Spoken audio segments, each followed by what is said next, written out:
परम संत सद्गुरु ಶಿವದಯಾಳ್ ಸುಂದರ ವಾಕ್ಯ ಇದೆ. ಶಿವದಯಾಳ್ ಅಂತಕ್ಕಂಥ ಮಹಾತ್ಮರು ಚೆಲ್ಲಿ ಒಳಗೆ ಈಗ 98 ವರ್ಷ ಆಯ್ತು ಅವರು ಶರೀರವನ್ನು ತ್ಯಾಗ ಮಾಡಿ. ಅವರಿಗೆ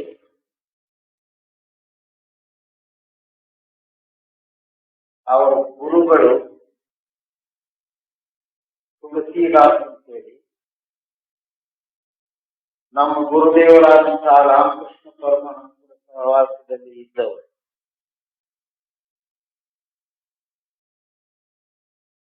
ಮತ್ತು 3700 ಯೋಗಗಳಲ್ಲಿ ಗೃಹಸ್ಥಾಶ್ರಮದಲ್ಲಿ ಇರತಕ್ಕಂಥವರು ಸಹ ಯಾವ ಯೋಗವನ್ನು ಅಭ್ಯಾಸ ಮಾಡಿದರೆ ಜನ್ಮ ಮರಣದ ಹದ್ದನ್ನು ದಾಟಿ ಪರಮಾತ್ಮನಲ್ಲಿ ಸೇರಬಹುದು ಅಂತಕ್ಕಂತಹ ಒಂದು ಸಹಜವಾದಂತಹ ಯೋಗವನ್ನು ಪ್ರಗತಿಪಡಿಸಿದೆ ಡೆಲ್ಲಿ ನಗರದಲ್ಲಿ.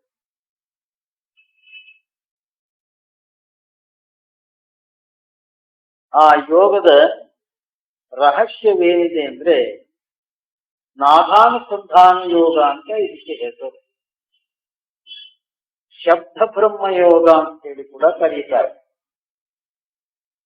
ಇದನ್ನ ಇಂಗ್ಲಿಷ್ ಭಾಷೆಯೊಳಗೆ ಸೌಂಡ್ ಕರೆಂಟ್ ಸಿಸ್ಟಮ್ ಅಂತೇಳಿ ಕರೀತಾರೆ. ಚೈನಾ ಜಪಾನ್ ಕಡೆಗೆ ಇದನ್ನ ಚಾವು ಅಂತೇಳಿ ಕರೀತಾರೆ.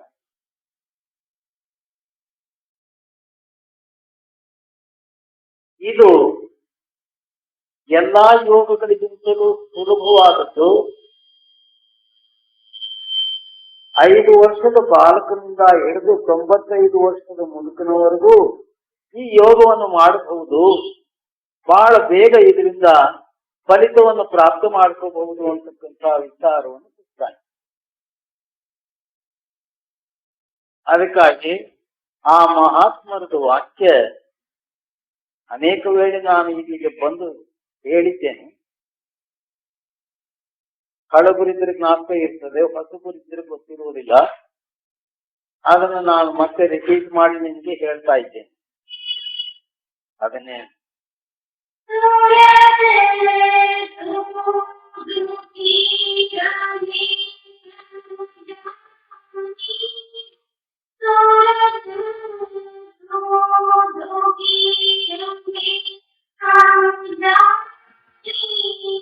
ಹೇ ಜೀವಾತ್ಮ, ನೀನು ಯಾಕೆ ದುಃಖದಲ್ಲಿ ಇದ್ದಿ? ಈ ದುಃಖ ನಿನಗೆ ಹೇಗೆ ಬಂತು? ಇದು ನಿನಗೆ ಗೊತ್ತಿದೆಯೇ? ದುಃಖವನ್ನ ಅನುಭವಿಸುವುದು ಗೊತ್ತು. ಈ ದುಃಖ ಹೇಗೆ ಬಂತು, ಅದಕ್ಕೆ ಕಾರಣವೇನು ಅನ್ನುವುದು ನೀನು ನನಗೆ ಹೇಳಬಲ್ಲಿಯ ಅಂತ ಗುರು ಕೇಳ್ತಾನೆ. ಏನಾಯ್ತು?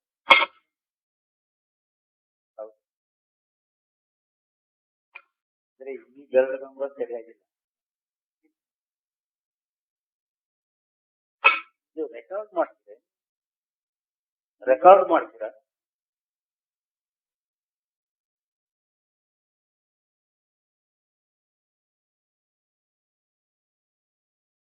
ಅದಕ್ಕೆ ಏನಂತಾರೆ, ನಾವು ದುಃಖವನ್ನ ಅನುಭವಿಸ್ತಾ ಇದ್ದೀವಿ, ಯಾಕೆ ಈ ದುಃಖ ಬಂತು ಅನ್ನೋದು ನಮ್ಗೆ ಗೊತ್ತಾಗಲಿಲ್ಲ. ಯಾಕೆ ನಮ್ಗೆ ಗೊತ್ತಾಗ್ಲಿಲ್ಲ ಅಂದ್ರೆ, ಈ ಜಗತ್ತಿನಲ್ಲಿ ನಾವು ಜನ್ಮ ಧಾರಣೆ ಮಾಡುವುದಕ್ಕೆ ಮೊದಲು ಎಲ್ಲಿ ಇದ್ದೆವು, ಯಾವ ದೇಶದಲ್ಲಿ ಇದ್ದೆವು, ಯಾರ ಹತ್ತಿರ ಇದ್ದೆವು ಅನ್ನೋದು ನಮ್ಗೆ ಜ್ಞಾಪಕವಿದೆಯೇ ಅಂದ್ರೆ ಇಲ್ಲ.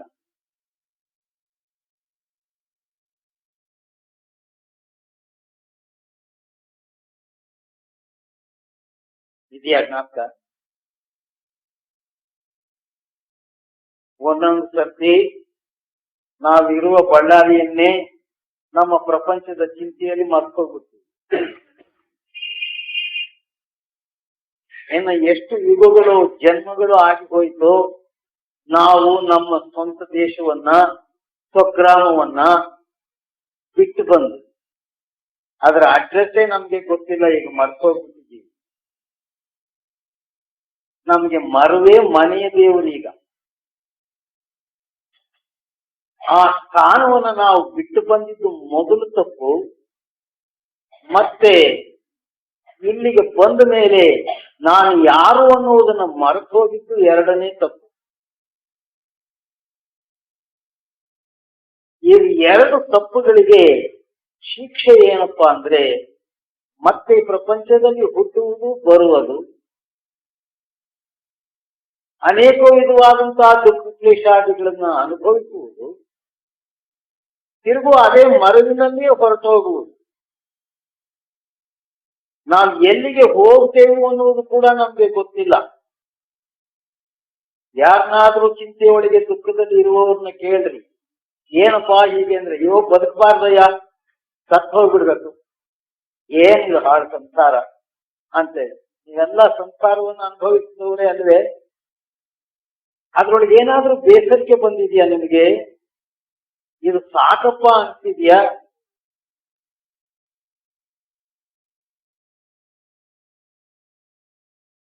ಇಲ್ಲ. ಇದರ ಆಗು ಹೋಗುಗಳನ್ನ ನಮ್ಮ ಆತ್ಮರು ನಮ್ಗೆ ತಿಳಿಸಿದಾಗ ಹೃದಯ ಎಂತ ತತ್ಕೆಲ್ಸ ಮಾಡ್ಕೊಂಡ್ಬಿಟ್ಟೆ, ನಾಳೆಯಿಂದ ಏನು ಮಾಡೋದಿಲ್ಲ ಸ್ವಾಮಿ, ಇದನ್ನ ಸ್ಟಾರ್ಟ್ ಮಾಡ್ಬಿಡ್ತೀವಿ ಅಂತ ಹೇಳ್ತೇವೆ. ಈ ಜಾಗ ಬಿಟ್ಟು ಎದ್ದು ಹೋಗ್ತಿರ್ಲಿಕ್ಕಾಗಿ ತಿರ್ಗಾ ಅದೇ ಶುರುವಾಗ್ತದೆ. ಯಾಕೆ ಅಂದ್ರೆ ನಾವಿರುವ ಪ್ರಪಂಚ ಅಂತ. ಏನು ಪ್ರಪಂಚ ಅಂದ್ರೆ ಪಂಚ ಪ್ರಪಂಚ. ಯಾರದೋ ಸ್ಥಾನ ಇದು, ನಮ್ಮದಲ್ಲ.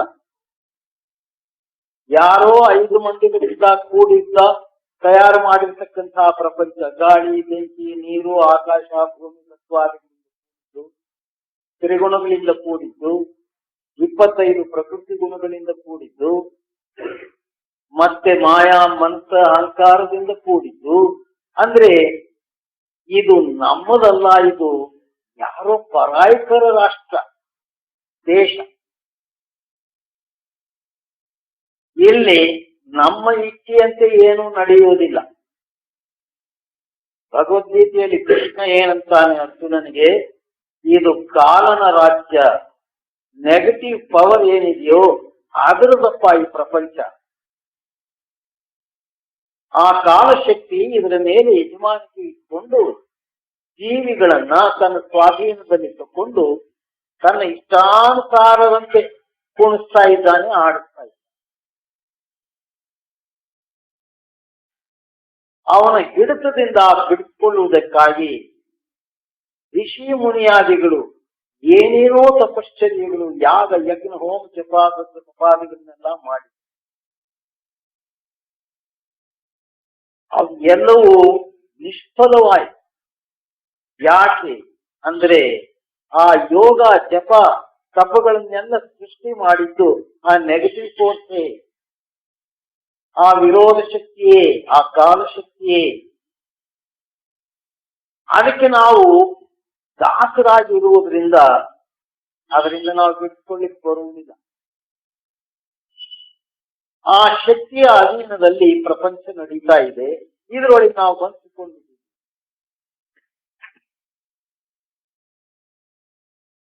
ಈಗ ಅವನಿಂದ ನಾವು ಬಿಡಿಸ್ಕೋಬೇಕು.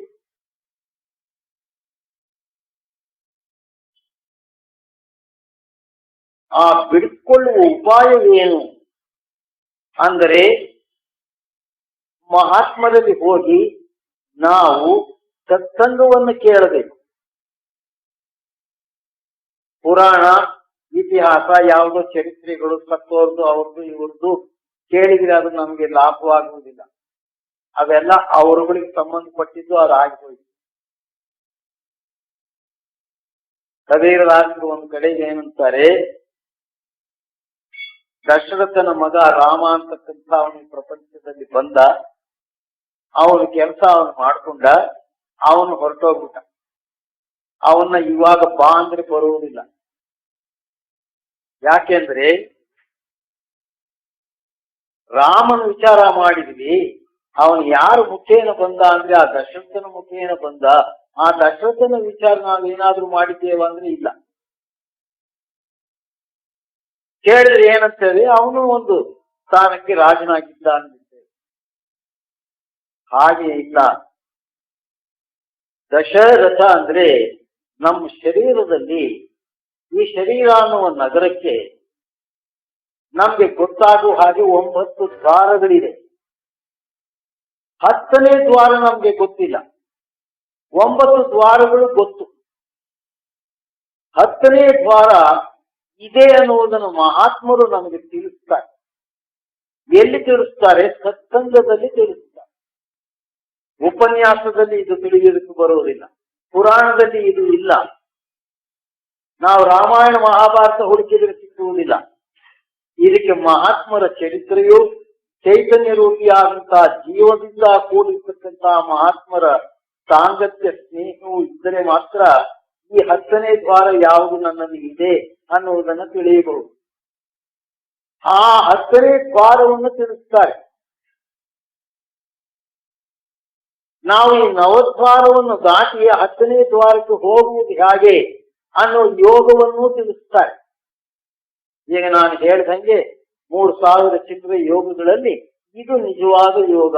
ಈ ನವದ್ವಾರವನ್ನು ದಾಟುವುದು ಹೇಗೆ, ಆ 10ನೇ ದ್ವಾರದಲ್ಲಿ ಬರುವುದು ಹೇಗೆ, ಅಲ್ಲಿ ಏನಿದೆ ಅಂತ ವಿಶೇಷ, ಆ 10ನೇ ದ್ವಾರದಲ್ಲಿ ಏನಿದೆ ವಿಶೇಷ, ಆಶ್ಚರ್ಯ ಪಡ್ತಕ್ಕಂಥದ್ದು ಏನಿದೆ, ಅದು ನಿಜವಾಗಿಯೂ ಬಹಳ ಮುಖ್ಯ ದ್ವಾರ. ಆ ದ್ವಾರದಿಂದಲೇ ನೀನು ಸತ್ಯಲೋಕವನ್ನು ಬಿಟ್ಟು ಈ ಪ್ರಪಂಚಕ್ಕೆ ಬಂದು, ಆ 10ನೇ ದ್ವಾರದಿಂದ. ಅಂದ್ರೆ ಈಗ ಒಂದು ಪಾಯಿಂಟ್ ನಮಗೆ ತಿಳಿಯಿತು, ನಾವು ಸತ್ಯಲೋಕದವರು, ಈ ಲೋಕದವರಲ್ಲ. ಅದಕ್ಕಾಗಿ ನಾವು ಈ ಸತ್ಸಂಗ ಮಾಡ್ತಾ 8 ಗಂಟೆ ಸಮಯ ಆಗ್ತಿದ್ದಂಗೆ ಇಲ್ಲಿರ್ತಕ್ಕಂಥ ಸೆಕ್ರೆಟರಿಗಳು, ಪ್ರೆಸಿಡೆಂಟ್ಗಳು ಬಂದು, ಸ್ವಾಮಿ 8 ಆಯ್ತು, ಮುಗಿಸಿ ನಾವು ಹೋಗ್ಬೇಕು ಅಂತ. ಹೌದೇ? ಅಚ್ಚ, ಯಾಕೆ ಬೇಡ ಅಂತಾರಪ್ಪ? ಹೋಗ್ರಿ, ನಾವು ಹೋಗ್ತೇವು ಅಂತ ಅಷ್ಟೇ ನಮ್ಗೆ ಗೊತ್ತಿರೋದು. ಹೋಗುವುದು ಎಲ್ಲಿಗೆ ಅನ್ನುವುದನ್ನು ತಿಳ್ಕೊಂಡು ಬಿಟ್ರೆ ಎಷ್ಟು ಸಂತೋಷವಾಗ್ತದೆ. ನಾವು ಮನೆಗೆ ಹೋಗ್ತೀವಿ, ಊಟ ಮಾಡ್ತೀವಿ, ಆಮೇಲೆ ಏನ್ ಮಾಡ್ತೀವಿ? ಮಲ್ಕೊಳ್ತೀವಿ, ನಿದ್ರೆ ಮಾಡ್ತೀವಿ, ತಿರ್ಗಾ ಮಾಮೂಲಿ ಅದೇ ರೀ ರೊಟೇಷನ್. ಆಮೇಲೆ ಒಂದ್ ದಿವಸ ಸಾಕಾಯ್ತೀವಿ, ಸತ್ ಬಿಡ್ತೀವಿ. ಸತ್ತೆಲ್ಲ ಹೋಗ್ತೀವಿ ಅದು ನನಗೆ ಗೊತ್ತಿಲ್ಲ. ಅದನ್ನ ತಿಳ್ಕೊಳಪ್ಪ ಅನ್ನುವುದೇ ಸತ್ಸಂಗ. ಇದು ಉಪನ್ಯಾಸದಲ್ಲಿ ಹೇಗೆ ಸಿಗ್ತದೆ? ಇದು ಸಂತರ ಮಹಾತ್ಮರುಗಳ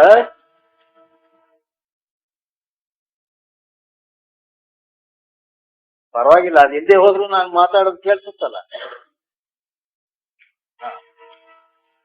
ನಿಮ್ಗೆ ಈ ಸಬ್ಜೆಕ್ಟ್ ನಲ್ಲಿ ಇಂಟ್ರೆಸ್ಟ್ ಇದೆಯಾ ಅಂತ ಒಂದ್ ಸ್ವಲ್ಪ ಸಂಶಯ ಬಂತು. ಯಾಕೆಂದ್ರೆ ಇದು ನಿಮ್ಮ ಕತೆ. ನಾನು ಯಾರಿಗೂ ಸತ್ತೋರ್ದು ಹಿಂದಿನವ್ರದ್ದು ಹೇಳ್ತಾ ಇಲ್ಲ, ಇದು ನಿಮ್ಮ ಕತೆ. ನಮ್ಮ ಪ್ರತಿನಿತ್ಯದ ಜೀವನದಲ್ಲಿ ಆಗುತ್ತಿರತಕ್ಕಂತಹ ಏರುಪೇರುಗಳಿಂದ ಕೂಡಿರುವಂತಹ ಸಮಸ್ಯೆಗಳು ಇದೆ. ಇದರಿಂದ ಬಿಡುಗಡೆ ಆಗುವಂತಹ ಯುಕ್ತಿ ಉಪಾಯಗಳು ನಮಗೆ ಸತ್ಸಂಗದಲ್ಲಿ ಸಿಗ್ತದೆ. ಆದ್ರಿಂದ ನೀನು ಮನಸ್ಸಿನಿಂದ ಕೂಡಿರುವ ಮಿಥ್ಯಾಸಂಗವನ್ನು ಬಿಟ್ಟು ಸತ್ಯದಿಂದ ಕೂಡಿರ್ತಕ್ಕಂತಹ ಆ ಪರಮಾತ್ಮನ ಸ್ನೇಹವನ್ನು ಮಾಡು. ಅದು ಸತ್ಸಂಗದ ರಹಸ್ಯ. ನಾವು ಪರಮಾತ್ಮನನ್ನ ನೋಡಿಲ್ಲ, ಅವನು ಹೇಗಿದ್ದಾನೆ ನಮ್ಗೆ ಗೊತ್ತಿಲ್ಲ, ಅವನ ಅಡ್ರೆಸ್ಸು ತಿಳಿಯುದು. ನಮ್ಗೆಲ್ಲ ಬರೀ ಸುಳ್ಳು ದೇವರುಗಳೇ, ನಾವು ಮನಸ್ಸಿನಿಂದ ಕ್ರಿಯೇಟ್ ಮಾಡ್ಕೊಂಡಿರ್ತಕ್ಕಂತಹ ಶಕ್ತಿಗಳೇ. ನಿಮ್ಮ ಮನೆ ದೇವರು ಯಾವುದು ಅಂತ ನನ್ನನ್ನು ಒಂದು ದಿವಸ ಕೇಳಿದ್ರು ರಾಮಕೃಷ್ಣಾಶ್ರಮದಲ್ಲಿ ಬೆಂಗಳೂರು. ಯಾವ ದೇವರಪ್ಪ ನಮ್ಮ ಮನೆ ದೇವರು? ಅಂದ್ರೆ ನಾನೇನ್ ಮಾಡಿದೆ, ನೋಡ್ರಿ, ನಮ್ಮ ತಾಯಿ ಕಡೆ ದೇವರು ನರಸಿಂಹಸ್ವಾಮಿ, ನಮ್ಮ ಅಪ್ಪನ ಕಡೆ ದೇವರು ಆಂಜನೇಯ ಸ್ವಾಮಿ. ನಾವು ಅದೇ ಮಾಡ್ತಾ ಇದ್ವಿ. ಅವಾಗ ಯಾರಿದ್ರು ಬ್ಯಾಂಗ್ಳೂರಿನಲ್ಲಿ ರಾಮಕೃಷ್ಣ ಯತೀಶ್ವರಾನಂದರು ಅಂತೇಳಿ ಮಹಾತ್ಮ. ತ್ಯಾಗೀಶಾನಂದರು, ಯತೀಶಾನಂದರು. ಯತೀಶಾನಂದರು ಬಹಳ ಸೋಷಿಯಲ್ ಬೀಯಿಂಗ್, ತ್ಯಾಗೀಶಾನಂದರು ಬಹಳ ಸ್ಟ್ರಿಕ್ಟ್. ಎಲ್ಲರೂ ಇರ್ಬೇಕೆ. ಅವರು ಡೈರೆಕ್ಟ್ ಡಿಸೈಪಲ್ ಆಫ್ ಬ್ರಹ್ಮಾನಂದ. ಬ್ರಹ್ಮಾನಂದರ ಕಡೆಯಿಂದ ಅವರು ದೀಕ್ಷೆಯನ್ನು ತೆಗೆದುಕೊಂಡು ಸಾಧನೆ ಮಾಡಿದ್ದಾರೆ. ಅಮೆರಿಕೆಯಲ್ಲಿ ಇದ್ದವರು, ಅಲ್ಲಿಂದ ಬೆಂಗಳೂರು ಆಶ್ರಮಕ್ಕೆ ಅಧ್ಯಕ್ಷ ಪದವಿಯನ್ನು ಬಂದಿದ್ರು. ಅವರು ಬಹಳ ಸ್ಟ್ರಿಕ್ಟ್. ನಮಗೆ ಅವ್ರ ಸಹವಾಸ ಇರಲಿಲ್ಲ, ಯತೀಶ್ವರಾನಂದರ ಸಹವಾಸ ಇತ್ತು. ಅವರು ಬಹಳ ತಮಾಷೆಯಾಗಿ ನಮ್ಮನ್ನು ಕೂಡಿಸಿಕೊಂಡು ನಗ್ತಾ ನಗ್ತಾ ರಾಮಕೃಷ್ಣರ ಕಥೆಗಳನ್ನು ಹೇಳ್ತಾ, ಅವರ ಅನುಭವಗಳನ್ನು ಹೇಳ್ತಾ, ಮತ್ತೆ ಈ ಜೀವನದಲ್ಲಿ ದುಃಖ ಹೇಗೆ ಬಂತು, ನಾವು ಸುಖವನ್ನು ಹೇಗೆ ಪ್ರಾಪ್ತಿ ಮಾಡಬೇಕು ಅನ್ನುವ ಆ ರಹಸ್ಯವನ್ನ ಪ್ರೇಮದಿಂದ ನಮಗೆ ತಿಳಿಸ್ತೀವಿ. ದುಃಖವನ್ನು ಹೋಗಲಾಡಿಸಿಕೊಳ್ಳುವುದು ಹೇಗೆ, ಆ ದುಃಖ ಬಂತು ಹೇಗೆ ಅನ್ನುವುದನ್ನ ನಮಗೆ ಚೆನ್ನಾಗಿ ಹೇಳಿ ತಿಳಿಸಿ ಅದರಿಂದ ಬಿಡುಗಡೆ ಮಾಡ್ತೀವಿ.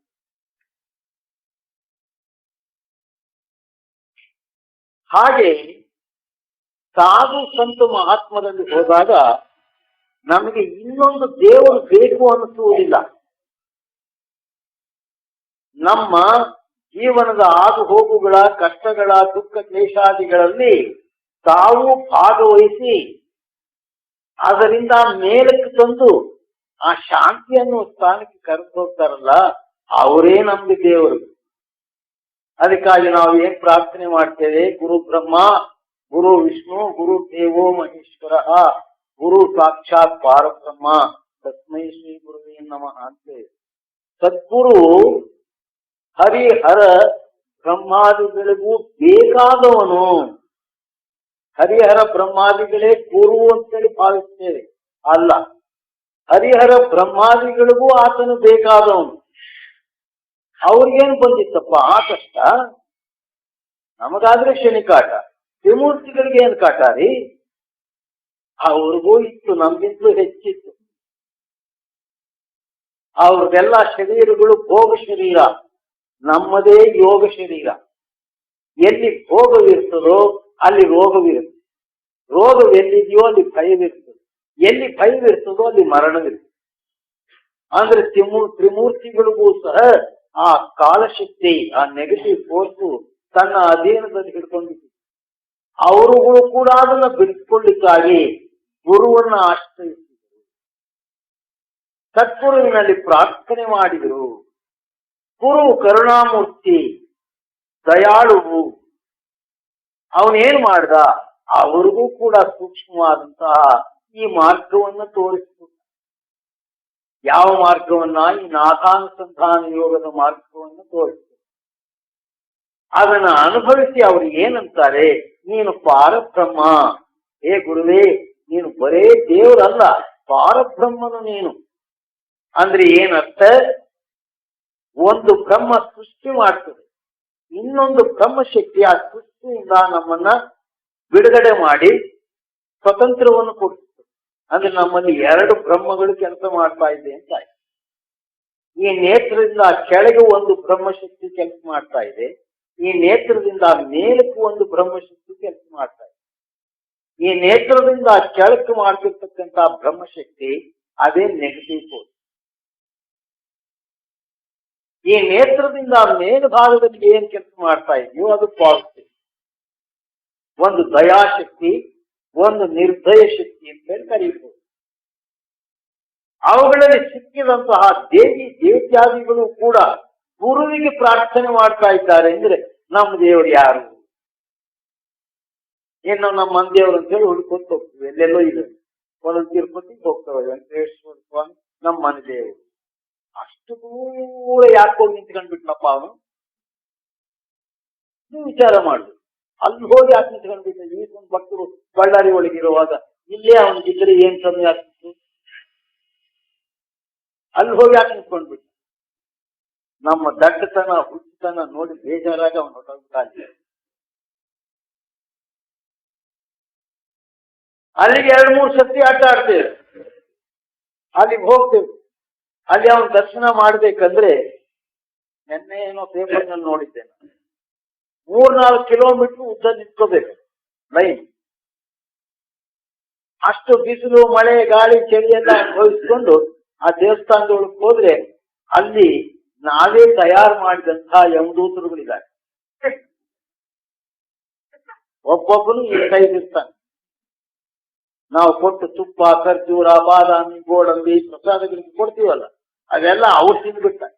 ಆ ತಿಪ್ಪೇನೆ ಆ ವೆಂಕಟೇಶ್ವರನಿಗೆ ಕೊಡೋದು. ನಾನು ಈಗ ಹೇಳ್ತೀನಿ ಅಂತ ತಪ್ಪು ತಿಳಿಬೇಡಿ, ನಡೀತಾ ಇರೋದು ಹೇಳ್ತಾ ಇದ್ದೀನಿ. ಅವರು ಆ ಸೈಜ್ನಲ್ಲಿ ಇರ್ತಾರೆ. ಇನ್ನ ಅಲ್ಲಿ ನಾವು ಕಾಲು ಇಡ್ತಿರ್ಲಿಕ್ಕಾಗಿ ಅವನು ಕುಕ್ಕೆ ಮೇಲೆ ಕೈ ಹಾಕ್ತಾನೆ. ನಡಿ ಆಯ್ತು ದರ್ಶನ ಅಂತ ಕಳಿಸ್. ಎಷ್ಟು ಸರ್ತಿ ಹೋಗಿ ಕಳಿಸ್ಕೊಂಡು ಬಂದಿದ್ದೇವೋ ಅವನ ಮುಖ ಕೂಡ ನೋಡೋದಕ್ಕೆ ನಮಗೆ ಬಿಡೋದಿಲ್ಲ. ಅಂದ್ರೆ ನಾವು ಮನದೇವ್ರನ್ನ ಕಟ್ಕೊಂಡು ಏನ್ ಮಾಡ್ತೀವಿ? ದಿನ ಒಂದೊಂದು ದೇವರು ಹುಟ್ಟುತ್ತವೆ ನಮ್ಮ ಹಿಂದೂಸ್ತಾನದಲ್ಲಿ. ಯಾವ ದೇವ್ರಿಗೆ ಹೋಗ್ಬೇಕು? ಒಬ್ಬೊಬ್ಬನು ಒಂದೊಂದು ವಿಚಿತ್ರವಾದ ಕಥೆಗಳನ್ನು ಹೇಳ್ತಾನೆ. ಆ ದೇವ್ರ ದೊಡ್ಡದು, ಈ ದೇವ್ರ ದೊಡ್ಡದು, ಹೀಗೊಂದಾಗಿದೆ, ಹಾಗೊಂದಾಗಿದೆ ಅಂತೇಳಿ ಇಲ್ಲದ ಸ್ಥಳದ ಸುಳ್ಳು ಕಥೆಗಳನ್ನೆಲ್ಲ ಹೇಳಿ ನಮ್ಮನ್ನು ತಿರುಗಾಡಿಸಿ ಬಿಡ್ತಾರೆ. ಇದಕ್ಕೊಂದು ಎಕ್ಸಾಂಪಲ್ ಹೇಳಿದ್ರೆ ನಿಮ್ಗೆ ಅರ್ಥವಾಗ್ತದೆ. ಬಳ್ಳಾರಿ ದುರ್ಗಮ್ಮನ ಜಾತ್ರೆ ನಡೆಯೋದು ನಿಮ್ಗೆಲ್ಲ ಗೊತ್ತೇ, ಹೌದೇನು? ಆ ಜಾತ್ರೆಗೆ ಒಬ್ಳು ಹಳ್ಳಿ ಹೆಣ್ಮಗಳು, ಹೂವಿನ ವ್ಯಾಪಾರ ಅವಳು, ಒಂದು ದೊಡ್ಡ ಪುಟ್ಟಿಗೆ ಒಳಗೆ ಹೂ ತುಂಬಿಕೊಂಡು ಬಂದು ವ್ಯಾಪಾರ ಮಾಡಿ ಆ ಪರ್ಸೆ, ಇವಾಗ ಅದೇ ಜಾಗದಲ್ಲೇ ಬಂದ್ವಿ, ಆ ಪರ್ಸೆ ನಡೆಯೋ ಜಾಗ ದುರ್ಗಮ್ಮನ ಗುಡಿ. ಅಲ್ಲಿ ಬಂದು ಆ ಹೂವಿನ ಪುಟ್ಟಿಯನ್ನ ಅಲ್ಲಿದ್ದವ್ರು 3-4 ಮಂದಿನ ಕರ್ಸಿದ್ಲು. ಇದನ್ನ ಇಳಿಸ್ಕೊಟ್ರ ಬಹಳ ತೂಕ ಅಂದು ಅಲ್ಲಿ ಇಳಿಸ್ಕೊಟ್ರು. ಸಾಮಾನ್ಯವಾಗಿ ಈ ಜಾತ್ರೆ ಪರ್ಷೆಗಳು ನಡೆಯೋ ಜಾಗದಲ್ಲಿ ಲೆಟ್ರಿನ್ಗಳು ಇರಲ್ಲ. ಇರುತ್ತೆ? ನೀವು ಹೋಗಿದ್ದೀರಾ ಜಾತ್ರೆಗಳಿಗೆ? ಅಲ್ಲಿ ಲೆಟ್ರಿನ್ಗಳು ಇರಲ್ಲ. ಎಲ್ಲಂದ್ರೆ ಅಲ್ಲೇ. ಆ ಹೆಣ್ಮಕ್ಳಿಗೆ ಪಾಪ ಏನಾಗಿ ಹೋಗಿದೆ, ನಂಬರ್ 1 ಆದ್ರೆ ಏನಾದ್ರೂ ಹೋಗ್ಬೋದು, ನಂಬರ್ 2 ಆದ್ರೆ ಹೋಗ್ಬೋದು. ಆ ಕಡೆ ಈ ಕಡೆಗೆ ನೋಡಿದ್ದು ಪೊಲೀಸ್ನವ್ರು ಗಿರೀಶ್ನವ್ರು ಇನ್ನು ಸ್ವಲ್ಪ ದೂರದಲ್ಲಿದ್ರು, ಯಾರು ಇಲ್ಲ ಬಿಡು, ನನ್ನ ಕಡೆ ಯಾರು ಲಕ್ಷ್ಯ ಮಾಡ್ತಿಲ್ಲ ಅಂತ ಹೇಳಿ ಆ ಹೆಣ್ಮಗಳು ಏನ್ ಮಾಡಿದ್ರು, ಅಲ್ಲೇ ಕೂತ್ಕೊಂಡು. ಅವ್ರಿಗೆ ಕೆಲವು ಅನುಕೂಲತೆ ದೇವ್ರು ಕೊಟ್ಟಿರ್ತಾರೆ, ನಮಗೆ ಕೊಟ್ಟಿಲ್ಲ. ಏನ್ ಅನುಕೂಲತೆ ಅಂದ್ರೆ ಅವ್ರಿಗೆ 16 ಮೊಳದ ಸೀರೆ ಇದೆ, ನಮ್ಗೆ 2 ಮೀಟರ್ ಅಡ್ಡ ಬಂತು. ಅವ್ರೇನ್ ಮಾಡ್ತಾರೆ, ಸೀರೆ ಗೊಬ್ಬರ ಹಾಕೊಂಡು ಕೂತ್ಕೊಂಡ್ಬಿಡ್ತಾರೆ. ಏನ್ ಮಾಡ್ತಾ ಇದ್ದಾರೆ ಅನ್ನೋದು ಯಾರಿಗೂ ಗೊತ್ತಾಗಲ್ಲ. ಹಾಕಿ ಕೂತ್ಕೊಂಡು ಬಿಟ್ಲಾಗಿ ಅಷ್ಟೊಳಗೆ ಒಂದು ಪೊಲೀಸ್ನವ್ರು ಬಂದು, ಏನ್ ಮಾಡ್ತಾ ಇದ್ದೀವಿ? ಏನಿಲ್ರಿ, ದೇವ್ರ ಪೂಜೆ ಮಾಡ್ತೀವಿ ಅಂದ್ರು. ಚಟಕ್ಕನ ಎದ್ದು ತನ್ನದೇ ಹೂವಿತ್ತು, ಅಷ್ಟು ಹೂವು ಅದೇನು ಮಾಡಿದ್ದು ಅದ್ರ ಮೇಲೆ ಹಾಕಿ ಅದು ಕಾಣಿಸ್ತೇ ಇರೋ ಹಾಗೆ. ಅವನು ಪೊಲೀಸ್ನವ್ನು ನೋಡ್ದ, ಇವ್ರು ದೊಡ್ಡ ಸ್ವಾಮಿಗಳು ದೇವರುಗಳೇ ಇರಬೇಕು, ನಾನು ಯಾಕೆ ಪೂಜೆ ಮಾಡಬಾರ್ದು ಅಂದ್ಬಿಟ್ಟು 5 ರೂಪಾಯಿ ಹೂ ಕೊಡಲೇ ತಂಗಿ ಅದು. ಅವಳಿಗೆ ವ್ಯಾಪಾರನೂ ಆಯ್ತು, ಹೂ ಕೊಟ್ಟು ಪೊಲೀಸ್ನವನೇ ಅವಳ ಹತ್ರ 5 ರೂಪಾಯಿ ಹೂ ತಗೊಂಡು ಆ ದೇವ್ರ ಮೇಲೆ ಹಾಕ್ತಾಳೆ ಅಂದ್ರೆ ಏನ ಪೊಲೀಸ್ ಇನ್ಸ್ಪೆಕ್ಟರ್ ಸುಮ್ಮನೆ ಇರ್ತಾನೆ? ಏನಲ್ಲೇ ನೀನೇನಾ ಪೂಜೆ ಮಾಡೋಣ, ನಾನೇನ್ ಕಮ್ಮಿ ಅಂದ. ಅವನು ಬಂದ 10 ರೂಪಾಯಿನ ಹೂ ಕೊಡಲೇ ತಂಗಿ, ಅವನಷ್ಟು. ಪೊಲೀಸ್ ಇನ್ಸ್ಪೆಕ್ಟ್ರು, ಆಮೇಲೆ DSPಗಳು, ASPಗಳು, ಹಾಡು ಮೂಡು ಅವರೆಲ್ಲ ಬಂದು ಇದೆಲ್ಲ ನೋಡಿ ಜಿಲ್ಲಾ ಅಧ್ಯಕ್ಷರುಗಳು ಇರ್ತಾರಲ್ಲ, ನಾವೇ ಹಾಕ್ಕೊಂಡು ಕೂರ್ಸಿರ್ತೀವಿ ಸೀಟಿನ ಮೇಲೆ, ಕೆಲಸಕ್ಕೆ ಬರದೇ ಇರೋ ಅವನ ಅಧ್ಯಕ್ಷ ಅನ್ನೋದು, ಇನ್ನೊಬ್ಬನ ಚೇರ್ಮಣ್ಣು. ನೀವೇನಂತೀರ? ಚೇರ್ಮನ್. ನಾನು ಹಳ್ಳಿಯವನು, ನನ್ಗೆ ಅದು ನೋಡಿಯಕ್ ಬರಲ್ಲ. ಚೇರ್ಮಣ್ಣು, ಆಮೇಲೆ ಸಿಗರೇಟ್ರಿ, ಅವನು ಸಿಗರೇಟ್ ಹೆಚ್ಚಿರ್ತಾನೆ. ಇವರುಗಳೆಲ್ಲ ಅಲ್ಲಿ ಕೂತಿಗೆ ತಯಾರಾಗ್ಬೇಕು. ಎಲ್ಲ ಇವಳದು ಹೂವೆಲ್ಲ ಖಂಡ ಖರ್ಚಾಗ್ಬೇಕು. 3ಕ್ಕೆ 6 ಸಿಕ್ತು, 6ಕ್ಕೆ 12 ಆಯ್ತು. ಅವಳು ನಗ್ತಾ ಏನಂತ ನೋಡೋದು, ದೇವ್ರೆ ನಿನಗಿನ್ನ ಯಾರಿದ್ದಾರೆ ದುಡ್ಡು ಅಂದು ಅವ್ರು ತನ್ನ ಕೆಲಸ ಮಾಡ್ಕೊಂಡು ದುಡ್ಡು ತಗೊಂಡು ಹೋಗುದು. ಮಂತ್ರಿಗಳೆಲ್ಲ ಹಾಕ್ಬಿಟ್ರು ದೊಡ್ಡದೊಂದು ಗುಡ್ಡ ಬಿದ್ದಂಗೆ ಬಿದ್ಬಿಡ್ತಾ ಹೋಗು. 8 ದಿವಸ ಜಾತ್ರೆ ಆಗೋಯ್ತು. ಆಮೇಲೆ ಡ್ಯೂಟಿ ಯಾರದ್ದು? ಮುನ್ಸಿಪಾಲ್ಟಿ. ಅಲ್ಲಿರೋ ಕಸ ಕಡ್ಡಿನೆಲ್ಲ ಗುಡಿಸ್ರು. ಅವ್ರೇನ್ ಮಾಡಿದ್ರು, ಎಲ್ಲ ಗುಡಿಸ್ಕೋತು ಈ ಗುಡ್ಡ ಹೆಸರಿಗೆ ಬಂದು ಏನ್ ರಾಶಿ ಬಿಟ್ಟು ಹೋಗಿದೆ ಹೂವು, ಯಾವ್ದು ದೊಡ್ಡ ದೇವರು, ಇದನ್ನ ತೆಗೆಯೋದು ಹೇಗೆ, ಇದಕ್ಕೇನಾದ್ರು ಮಡಿ ಮಂತ್ರ ಯಂತ್ರ ತಂತ್ರಗಳು ಇದೆಯೋ ಏನೋ ಅಂದ್ಬಿಟ್ಟು ಸರಿ ಆ ದುರ್ಗಮ್ಮನ ಪೂಜಾರಿನ ಕರೆದು ಇದಕ್ಕೆ ಹೇಗಪ್ಪ ತೆಗಿಯೋದು ನೀನ್ ಹೇಳಪ್ಪ. ಅವನ್ಗ ಅರ್ಧಂಬರ್ಧ ಮಂತ್ರ ಬರೋದು. ಅವನಿಗೆ ಕೋಳಿ ಹಾಕಿದ್ದೀನಿ ನನಗೆ ಮಂತ್ರ ಕಟ್ಕೊಂಡೇನಿ. ಅವನೇನ್ ಮಾಡ್ದ, ಯಾವ್ದೋ ಸುಳ್ಳ ಬಳ್ಳ ಬೋಗಳ್ದ ತೆಗಿರಲ್ಲ ಅದೆಲ್ಲ ತೆಗೆದ್ರೆ ಅಲ್ಲಿ ಯಾವ ದೇವ್ರು ಸಿಕ್ತು ಅಂದ್ರೆ ಆ ದೇವ್ರು. ಹೀಗೆ ನಮ್ಮ ಹಿಂದೂಸ್ಥಾನದಲ್ಲಿ ಈ ನೆಗೆಟಿವ್ ಫೋರ್ಸ್ ಅನೇಕೋವಿಧವಾದಂತಹ ದೇವಿ ದೇವತಾದಿಗಳನ್ನೆಲ್ಲ ಸೃಷ್ಟಿ ಮಾಡಿಬಿಟ್ಟು, ನೀವೆಲ್ಲ ಭಗವದ್ಗೀತೆ ಓದಿರ್ತೀರ.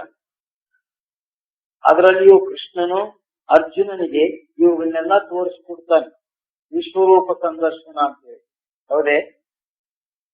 ಅದರೊಳಗೆ ದೇವಿ ದೇವತಾದಿಗಳೆಲ್ಲ ಎಲ್ಲಿದ್ದಾರೆ, ಗುರು ಎಲ್ಲಿದ್ದಾನೆ, ಪರಮಾತ್ಮನು ಎಲ್ಲಿದ್ದಾನೆ, ನೀನು ಎಲ್ಲಿದ್ದಿ, ನಾನು ಎಲ್ಲಿದ್ದೀನಿ ಅನ್ನುವುದನ್ನೆಲ್ಲ ಅಲ್ಲಿ ತೋರಿಸಿಕೊಡ್ತಾನೆ. ದೇವಿ ದೇವತಾದಿಗಳು, ತ್ರಿಮೂರ್ತಿಗಳು ಇವೆಲ್ಲವೂ ನೇತ್ರದಿಂದ ಕೆಳಗಡೆ ಇದೆ, ನೀನು ಮೇಲುಗಡೆ ಇದ್ದಿ. ಅಂದ್ರೆ ನಿನ್ನ ಶಕ್ತಿ ಎಂಥದ್ದು, ನಿನ್ನ ಸ್ಥಾನಮಾನಗಳು ಎಂಥದ್ದು. ಆದ್ರೆ ನೀನು ಅದನ್ನು ಮರೆತು ಇಲ್ಲಿ ಏನೋ ಇದೆ ಪ್ರಪಂಚದಲ್ಲಿ ಅಂತ ಹೇಳಿ ಅಲ್ಲಿಂದ ಕೆಳಗೆ ಇಳಿದು ಬಂದಿದೆಯಲ್ಲ. ಈ ಮೂರ್ಖರು ಮಾತು ಕೇಳಿ, ಮನಸ್ಸು ಮಾಯಾ ಅಹಂಕಾರದ ಮಾತು ಕೇಳಿ ಈ ಕಡೆ ಬಂದಿದೆಯಲ್ಲ. ಇಲ್ಲಿ ಏನಪ್ಪ ಸಿಕ್ತು, ಅದನ್ನು ಬಿಟ್ಟಿದ್ದು ದುಃಖ ಕಾರಣವಾಯ್ತು. ನೀನು ಯಾರು ಅನ್ನೋದು ಮರ್ತಿದ್ದು ದುಃಖಕ್ಕೆ ಕಾರಣವಾಯ್ತು. ಇದಕ್ಕೆ ಯಾರು ಹೆಂಡ್ರು ಮಕ್ಕಳು ಬಂಧು ಬಳಗ ಇವರೆಲ್ಲ ದುಃಖದಕ್ಕೆ ಕಾರಣರಲ್ಲ. ಇದು ನಿನ್ನ ಮಿಸ್ಟೇಕ್. ಇದನ್ನ ಪರಿಹಾರ ಮಾಡಿ ಮತ್ತೆ ನಿನ್ನನ್ನು ಸುಸ್ಥಾನಕ್ಕೆ ಸೇರಿಸುವನು ಯಾರಪ್ಪ ಅಂದ್ರೆ ಗುರು.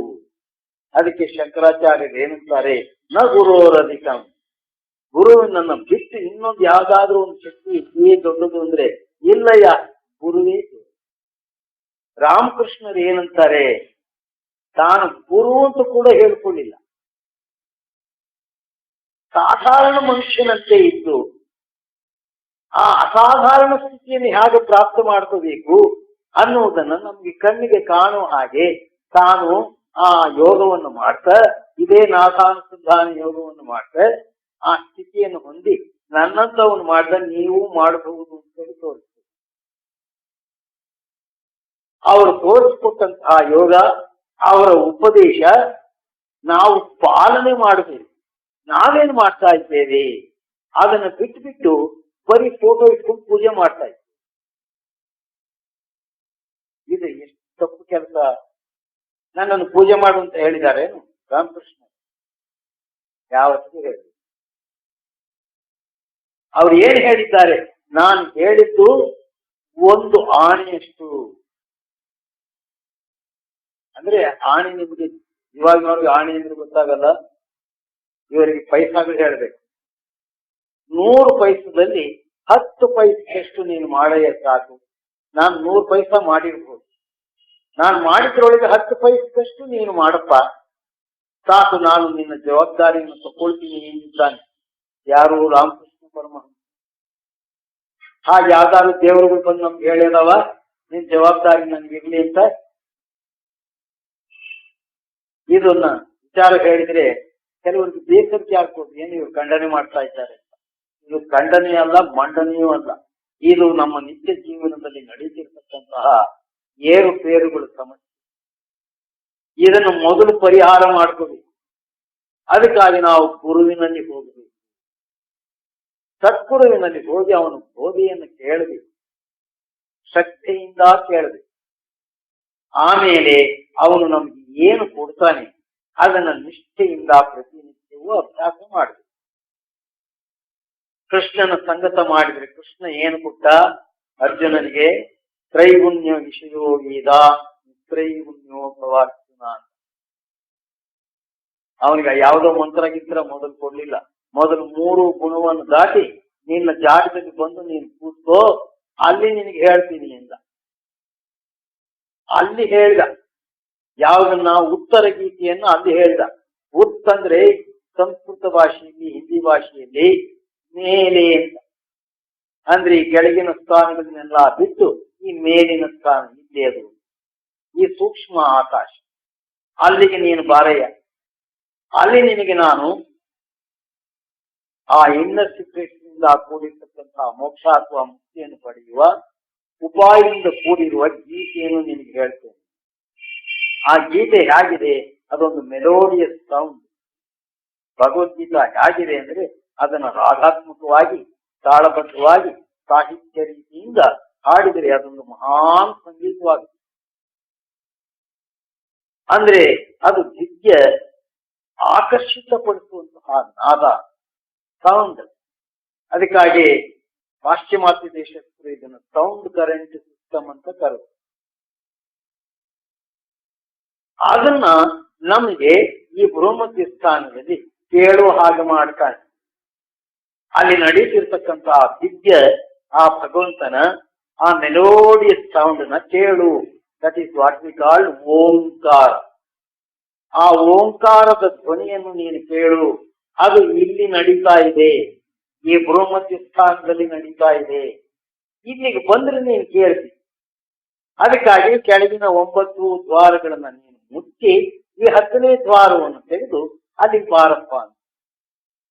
ಈ ಒಂದು ಪದ್ಧತಿ, ಯೋಗ ನಾವು ಅವಾಗ ಮರ್ತು ಬಿಟ್ಟಿದ್ದೀವೋ, ಎಷ್ಟು ಯುಗಗಳು ಜನ್ಮಗಳಾಗಿ ಹೋಗಿದ್ದೀವೋ, ಇದನ್ನು ಮತ್ತೆ ನಮ್ಮಲ್ಲಿಯೇ ಇರುವಂತಹ ಸತ್ಯದ ಸಾಂಗತ್ಯವನ್ನು ಮಾಡಿಸುವ ಸತ್ಸಂಗವನ್ನು ಕೊಟ್ಟು ಅದನ್ನು ಸೇರುವಂತಹ ಸುಲಭ ಯುಕ್ತಿಯಿಂದ ಕೂಡಿರುವ ಯೋಗವನ್ನು ತೋರಿಸಿ ನಮ್ಮನ್ನು ಉದ್ಧಾರ ಮಾಡ್ತಾನೆ. ಅಂದ್ರೆ ಯಾರು?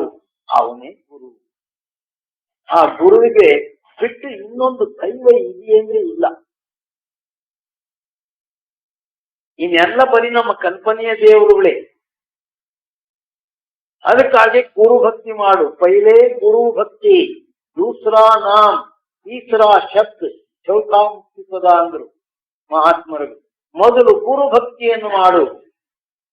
ಸದ್ಗುರುವಿನಲ್ಲಿ ನಿಷ್ಕಪಟವಾಗಿ ಮಾಡುವ ಸ್ನೇಹವೇ ಭಕ್ತಿ. ಸುಮ್ಮನೆ ಊದ್ಕಟ್ಟಿ ಕರ್ಪೂರ ತಿರುವುದು, ಕಾಸು ಹೊಡೆಯೋದು, ಅದು ಗುರುವಿನ ಪಾದೋದಕ ಅಂತ ಕುಡಿಯೋದು, ತಲೆ ಮೇಲೆ ಹಾಕಿಕೊಳ್ಳೋದು, ಮನೆಗೆಲ್ಲ ತಿನ್ನಿಸೋದು, ಇವೆಲ್ಲ ಭಕ್ತಿ ಅಲ್ಲ. ಇವೆಲ್ಲ ಬರೀ ಮನಸ್ಸಿನ ಆಟ. ಅವ್ನಿಗೇನಾದ್ರು ಸ್ಕಿನ್ ಡಿಸೀಸ್ ಇದ್ರೆ ಅವನ ಪಾದದೊಳಗೆ ನೀರು ನಾವು ಕುಡಿದು ಆ ರೋಗ ಬಂದ್ರೆ ಯಾವ ಡಾಕ್ಟರ್ ಹೋಗ್ಬೇಕು. ಇವೆಲ್ಲ ಮಾಡಕ್ ಹೋಗ್ಬಾರ್ದು. ಗುರುವಿನ ಪಾದೋದಕ ಇಲ್ಲ. ಅದು ಇರುವುದು ಈ ಬೃಹಮಧ್ಯ ಸ್ಥಾನದಲ್ಲಿ. ಅಲ್ಲಿ ಅವನು ಪ್ರಕಾಶ ರೂಪ, ಶಬ್ದ ರೂಪವಾಗಿದೆ ಅವನ ಪಾದ. ಇಲ್ಲಿದೆ. ಅಲ್ಲಿ ಅದನ್ನ ತೊಳೆದ್ರೆ, ನಿನ್ನ ಪ್ರೇಮ ಅನ್ನುವ ಜಲದಿಂದ ತೊಳೆದ್ರೆ, ಅದರಿಂದ ಆ ಪಾದದಿಂದ ನಾಮಾಮೃತ ಸುರಿಯಿತು. ಅದನ್ನ ಪಾನ ಮಾಡು. ಇದಲ್ಲ, ಅದು ತೀರ್ಥ. ಸ್ವಾಮಿ, ಇದು ನಮ್ಮೊಳಗೆ ಇದೆ ಅನ್ನೋದು ಆಶ್ಚರ್ಯವಾಗಿದೆಯಲ್ಲ. ಇವಾಗ ನಾವು ಅಲ್ಲಿ ಹೋಗ್ಬೇಕು ಅನ್ನುವ ಒಂದು ಇಚ್ಛೆ ನಮ್ಮಲ್ಲಿ ಉತ್ಪತ್ತಿ ಆಯಿತು. ಅದೇ ಸತ್ಸಂಗದ ಗ್ರೇಟ್ನೆಸ್. ನಮ್ಮನ್ನು ಸುಲಭವಾಗಿ ತನ್ನಂತೆ ಮಾಡಿಕೊಂಡ ಗುರು ಆ ಯೋಗದಲ್ಲಿ ನಮ್ಮನ್ನು ಸೇರಿಸ್ತಾರೆ. ಅದಕ್ಕಾಗಿ ಏನಂತಾರೆ ಶಿವದಯಾಳ್ ಸಿಂಗರು, ಇಲ್ಲ ಆತ್ಮ, ನಿನಗೆ ದುಃಖ ಬಂದಿದ್ದು ನೋಡಪ್ಪ, ಕಾರಣ ಆ ಸ್ಥಾನವನ್ನು ಬಿಟ್ಟೆ ನೀನು ಯಾರು ಅನ್ನುವುದನ್ನು ಮರ್ತೋದು. ನೀನು ಯಾರು ಅನ್ನುವುದನ್ನು ತಿಳಿಸುವುದೇ ನಾಮದ ಸ್ಮರಣೆ. ಅದನ್ನ ನೀನು ಚೆನ್ನಾಗಿ ಮಾಡಪ್ಪ. ಅದನ್ನ ಜ್ಞಾಪಕದಲ್ಲಿ ಇಟ್ಕೋ. ನಾನು ಯಾರು ಏನು ಅನ್ನುವುದನ್ನ ಚೆನ್ನಾಗಿ ಮನನ ಮಾಡಿ ಅದನ್ನ ಹುಡುಕು. ನಾನು ಯಾರು ಅಂತ ಹುಡುಕು. ಆ ಹುಡುಕ್ತಾ ಹುಡುಕ್ತಾ ಏನಾಗ್ತದೆ ಅಂದ್ರೆ ನಮ್ಗೆ ಈ ಪ್ರಪಂಚ ಮತ್ತು ಶರೀರ ಇವೆರಡು ಮತ್ತು ನಮ್ಮ ಪ್ರಾಣ ಶಕ್ತಿ ಮೇಲಕ್ಕೆ ಬರ್ತದೆ. ಒಂದೊಂದು ದ್ವಾರಗಳನ್ನೆಲ್ಲ ಖಾಲಿ ಮಾಡಿಕೊಂಡು ಈ 10ನೇ ದ್ವಾರದಲ್ಲಿ ಪ್ರವೇಶಿಸುವಾಗಲಿಕ್ಕೆ ಸಿದ್ಧವಾಗ್ತದೆ. ಅಲ್ಲಿಗೆ ಬರಬೇಕಂದ್ರೆ ಕಂಠಸ್ಥಾನದಲ್ಲಿ ಮೃತ್ಯು ಕಾಯ್ಕೊಂಡಿದ್ದಾಳೆ, ಅಲ್ಲಿದ್ದಾಳೆ ಆ ಮೃತ್ಯು ಅನ್ನೋ ಶಕ್ತಿ.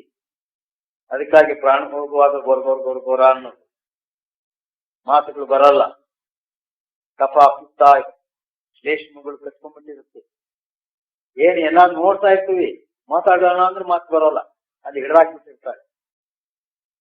ಅವಳು ಅಲ್ಲಿ ಕುತ್ತಿಗೆಯ ಸ್ಥಾನದಲ್ಲಿ ಕೂತು ನಿನ್ನ ಪ್ರಾಣವನ್ನು ಹಿಡಿಯುವುದರ ಮೊದಲೇ ನೀನು ಏನು ಮಾಡ್ಬೇಕಪ್ಪ ಅಂದ್ರೆ ಆ ಸ್ಥಾನವನ್ನು ಖಾಲಿ ಮಾಡಿ ಹೊರಟೋಗ್ಬಿಡ್ಬೇಕು. ನಾನು ಅದೇ ಯೋಗ ರಹಸ್ಯ. ಈ ಶರೀರ ಬೀಳುವುದಕ್ಕೆ ಮೊದಲೇ ನೀನು ಒಂದು ಹೊರಟೋಗ್ಬೇಕು. ಇದಕ್ಕೆ ಬೇರೆ ಯೋಗಗಳು ನಾವು ಮಾಡ್ತಿದ್ದೀವಿ ಆಗುವುದಿಲ್ಲ. ಪ್ರಾಣಾಯಾಮ, ಅಷ್ಟಾಂಗ ಯೋಗಾದಿಗಳು, ಉಪವಾಸಾದಿಗಳು ಇವೆಲ್ಲ ಮಾಡ್ತಿದ್ದೀವಿ ಆಗುವುದಿಲ್ಲ. ಅದೆಲ್ಲವೂ ಕಷ್ಟಕರವಾದದ್ದು. ಈ ಯುಗದ ಪ್ರಮಾಣ ಅಲ್ಲ. ಈ ಯುಗದ ಪ್ರಮಾಣ ರಾಮಕೃಷ್ಣರು ಹೇಳಿದಂಗೆ ಕೇವಲ ನಾಮ ಪ್ರಧಾನ. ಪರಮಾತ್ಮನ ನಾಮಸ್ಮರಣೆ ಗಟ್ಟಿಯಾಗಿ ಮಾಡ್ರೋ, ಅದೇ ನಿನ್ನನ್ನು ಕಾಪಾಡ್ಬಿಡುತ್ತೆ ಅಂದ್ರು. ಹ್ಯಾಗ್ ಮಾಡ್ಬೇಕ್ರಿ? ಹ್ಯಾಗ್ ಬಂದ್ರೆ ಹಾಗೆ ಮಾಡು. ಎಷ್ಟು ಪ್ರೇಮ! ನಮ್ಗೆ ನೀತಿ ನಿಯಮಗಳನ್ನ ಹೇಳ್ಕೊಟ್ರೆ ನಮ್ಮಿಂದ ಆಗಲ್ಲ ಅಂತ ಬಿಟ್ಬಿಡ್ತೀವಿ. ಅದಕ್ಕೆ ಅವ್ರು ಏನ್ ಮಾಡಿದ್ರು? ಹ್ಯಾಗ್ ಬಂದ್ರೆ ಹಾಗೆ ಮಾಡಯ್ಯ.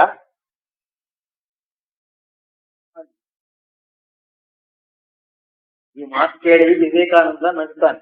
ಇದಕ್ಕೆ ಎಷ್ಟೋ ಯಮ ನಿಯಮಾದಿಗಳು, ಇಂದ್ರಿಯರಿಗೆ ಬಂದ್ ಮಾಡೋದು, ಮೂಗು ಮುಚ್ಚ, ಕೆರೆ ಮುಚ್ಚ, ಕಕ್ಕಸ್ ಮಾಡುವಂತ ಇವೆಲ್ಲ ಇದೆಯಲ್ಲ ನಮ್ಮ ಪತಂಜಲಿ ಯೋಗದಲ್ಲಿ.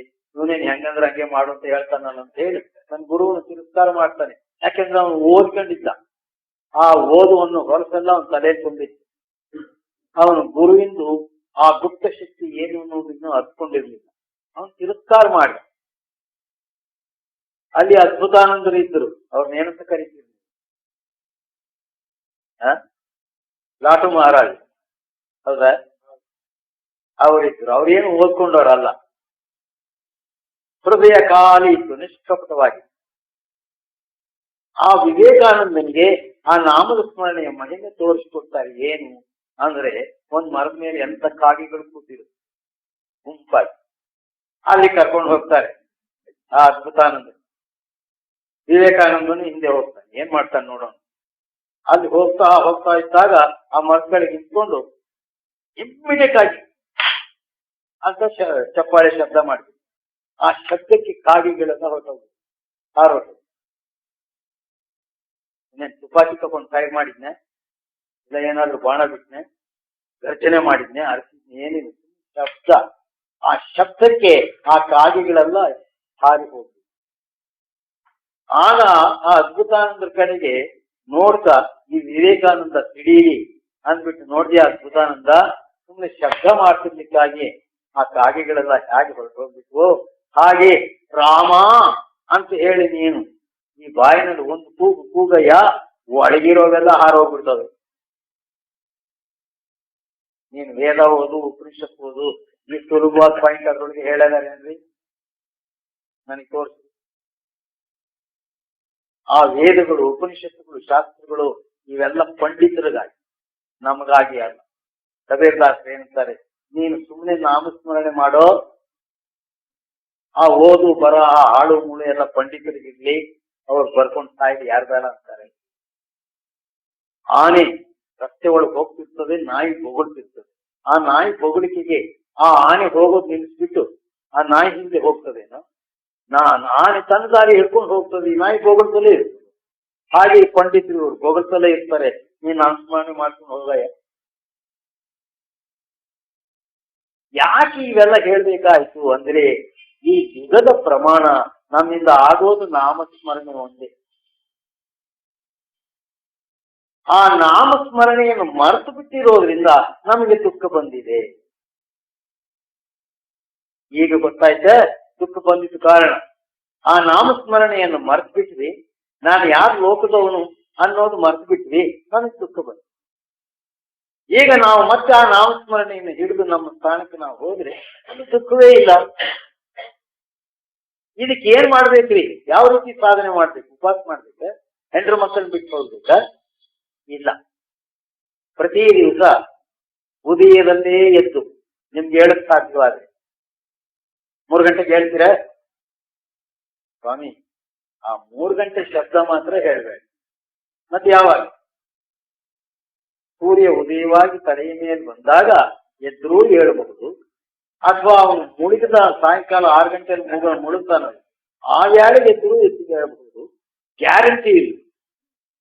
ಅಂದ್ರೆ ಪಾಪ ಸಂತರು ಅಲ್ಲಿಗೂ ದಯ ತೋರಿಸಿದ್ದಾರೆ ನಮ್ಮ ಮೇಲೆ. ಮಹಾತ್ಮ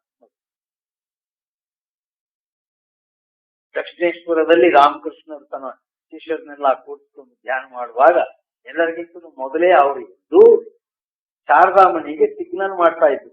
ಏನ್ ಸಿಗ್ನಲ್? ಇವಾಗ ಹುಡುಗ ಮಕ್ಕಳನ್ನೆಲ್ಲ ಎಬ್ಬಿಸ್ತೀನಿ, ಚಳಿ ಮಳೆ ಬರ್ತಾ ಇದೆ, ಅವರಿಗೆ ಚಾ ಮಾಡ್ಕೊಡು ಅಂತ ಗುಪ್ತವಾಗಿ ಹೇಳೋದು. ಯಾರನ್ನ ಕೊಡ್ತಾರ ನಮ್ಮ ಮನ್ಯಾಗ ಇಟ್ಟ ನಿನ್ ಹೆಂಡತಿಗೆ ಕೇಳಿ 3 ಗಂಟೆಗೆ ಚಾ ಕೊಡು, ಒದ್ದು ಮೂಲೆ ಕುಂದ್ರಿ, ಏನ್ ಗಾಳೆ ಹೊತ್ತು ಇದೆಯಾ ಇಲ್ಲ, ಯಾರು ಕೊಡ. ಅಲ್ಲಿ ಆ ಶಾರದಾಮಣಿಯವರು ಪ್ರೇಮ ಪ್ರೀತಿಯಿಂದ ಆ ಮಕ್ಕಳಿಗೆ, ಆ ಗಳಿಗೆಗೆ ಅವ್ರು ಎಷ್ಟಿದ್ರೆ ತನ್ನ ಗಂಡನ್ ಬೈತಿದ್ರು, ರಾಮಕೃಷ್ಣನ್ ಬೈತಿದ್ರು, ಏನಾದ್ರು ಬುದ್ಧಿ ಇದೆ ನಿನಗಂತ ತಪ್ಪಿದ್ದಲ್ಲ, ಆ ಮಕ್ಕಳನ್ನ ಯಾಕೆ ಗೋಳಾಡ, ಆ ಚಳಿಯಲ್ಲಿ ಯಾಕೆ ಬಿಡು, ಅವ್ರು ಎದ್ದಾಗ ಹೇಳಿ, ನಿನ್ನ ಆಶ್ರಯದಲ್ಲಿ ಬಂದಿದ್ದಾರಲ್ಲ ಅವ್ರೇನ್ ನರ್ಕಕ್ಕೆ ಹೋಗಲ್ಲ, ನಿನ್ ಜೊತೆ ಕತ್ತಿಲೋಗ್ಬಿಡ್ತಾರೆ, ಹಾಗೆ ಹೇಳಿ ಅವ್ರನ್ನ ಕಾಪಾಡಯ್ಯ ಅಂತ ಗದ್ರಕೊಳ್ಳೋಳು ಪಾಪ.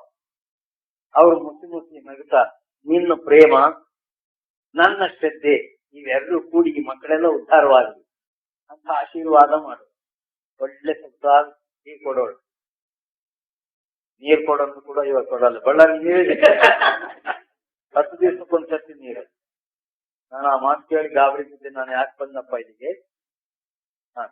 ಆಮೇಲೆ ಅದೇನೋ ನೀರು ಬಿಡ್ತಾ ಇರೋದಂತ, ಈಗ ಬರೀ ಕೆಸರದ ನೀರಂತೆ, ಅದು ಕುಡಿದ್ರೆ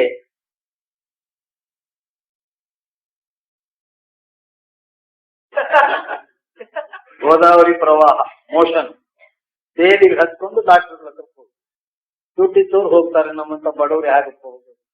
ಯಾವ್ದೋ ಎಲೆ ಸೊಪ್ಪು ಕಿತ್ಕೊಂಡು ತಿನ್ಬೇಕು, ಬದುಕಿದ್ರೆ ಬದುಕ ಸತ್ತಿರ್ಬೇಕು ಅಂತ. ಅಂದ್ರೆ ನಮ್ಮ ವ್ಯವಹಾರದ ಸಮಾಜದ ಸ್ಥಿತಿಗಳೆಲ್ಲ ಆಲೋಚನೆ ಮಾಡಿದ್ರೆ ನಮಗೆ ದೀರ್ಘಕಾಲದ ತಪಶ್ಚರ್ಯಗಳು, ಧ್ಯಾನ, ಯೋಗಾದಿಗಳು ಮಾಡಕ್ ಬರಲ್ಲ, ಆಗಲ್ಲ. ಅದಕ್ಕಾಗಿ ಇದೊಂದು ಸಿಂಪಲ್ ಮೆಸೇಜ್. ಪುರಂದರದಾಸರು ಒಂದು ಕಡೆಗೆ ಏನಂತಾರೆ,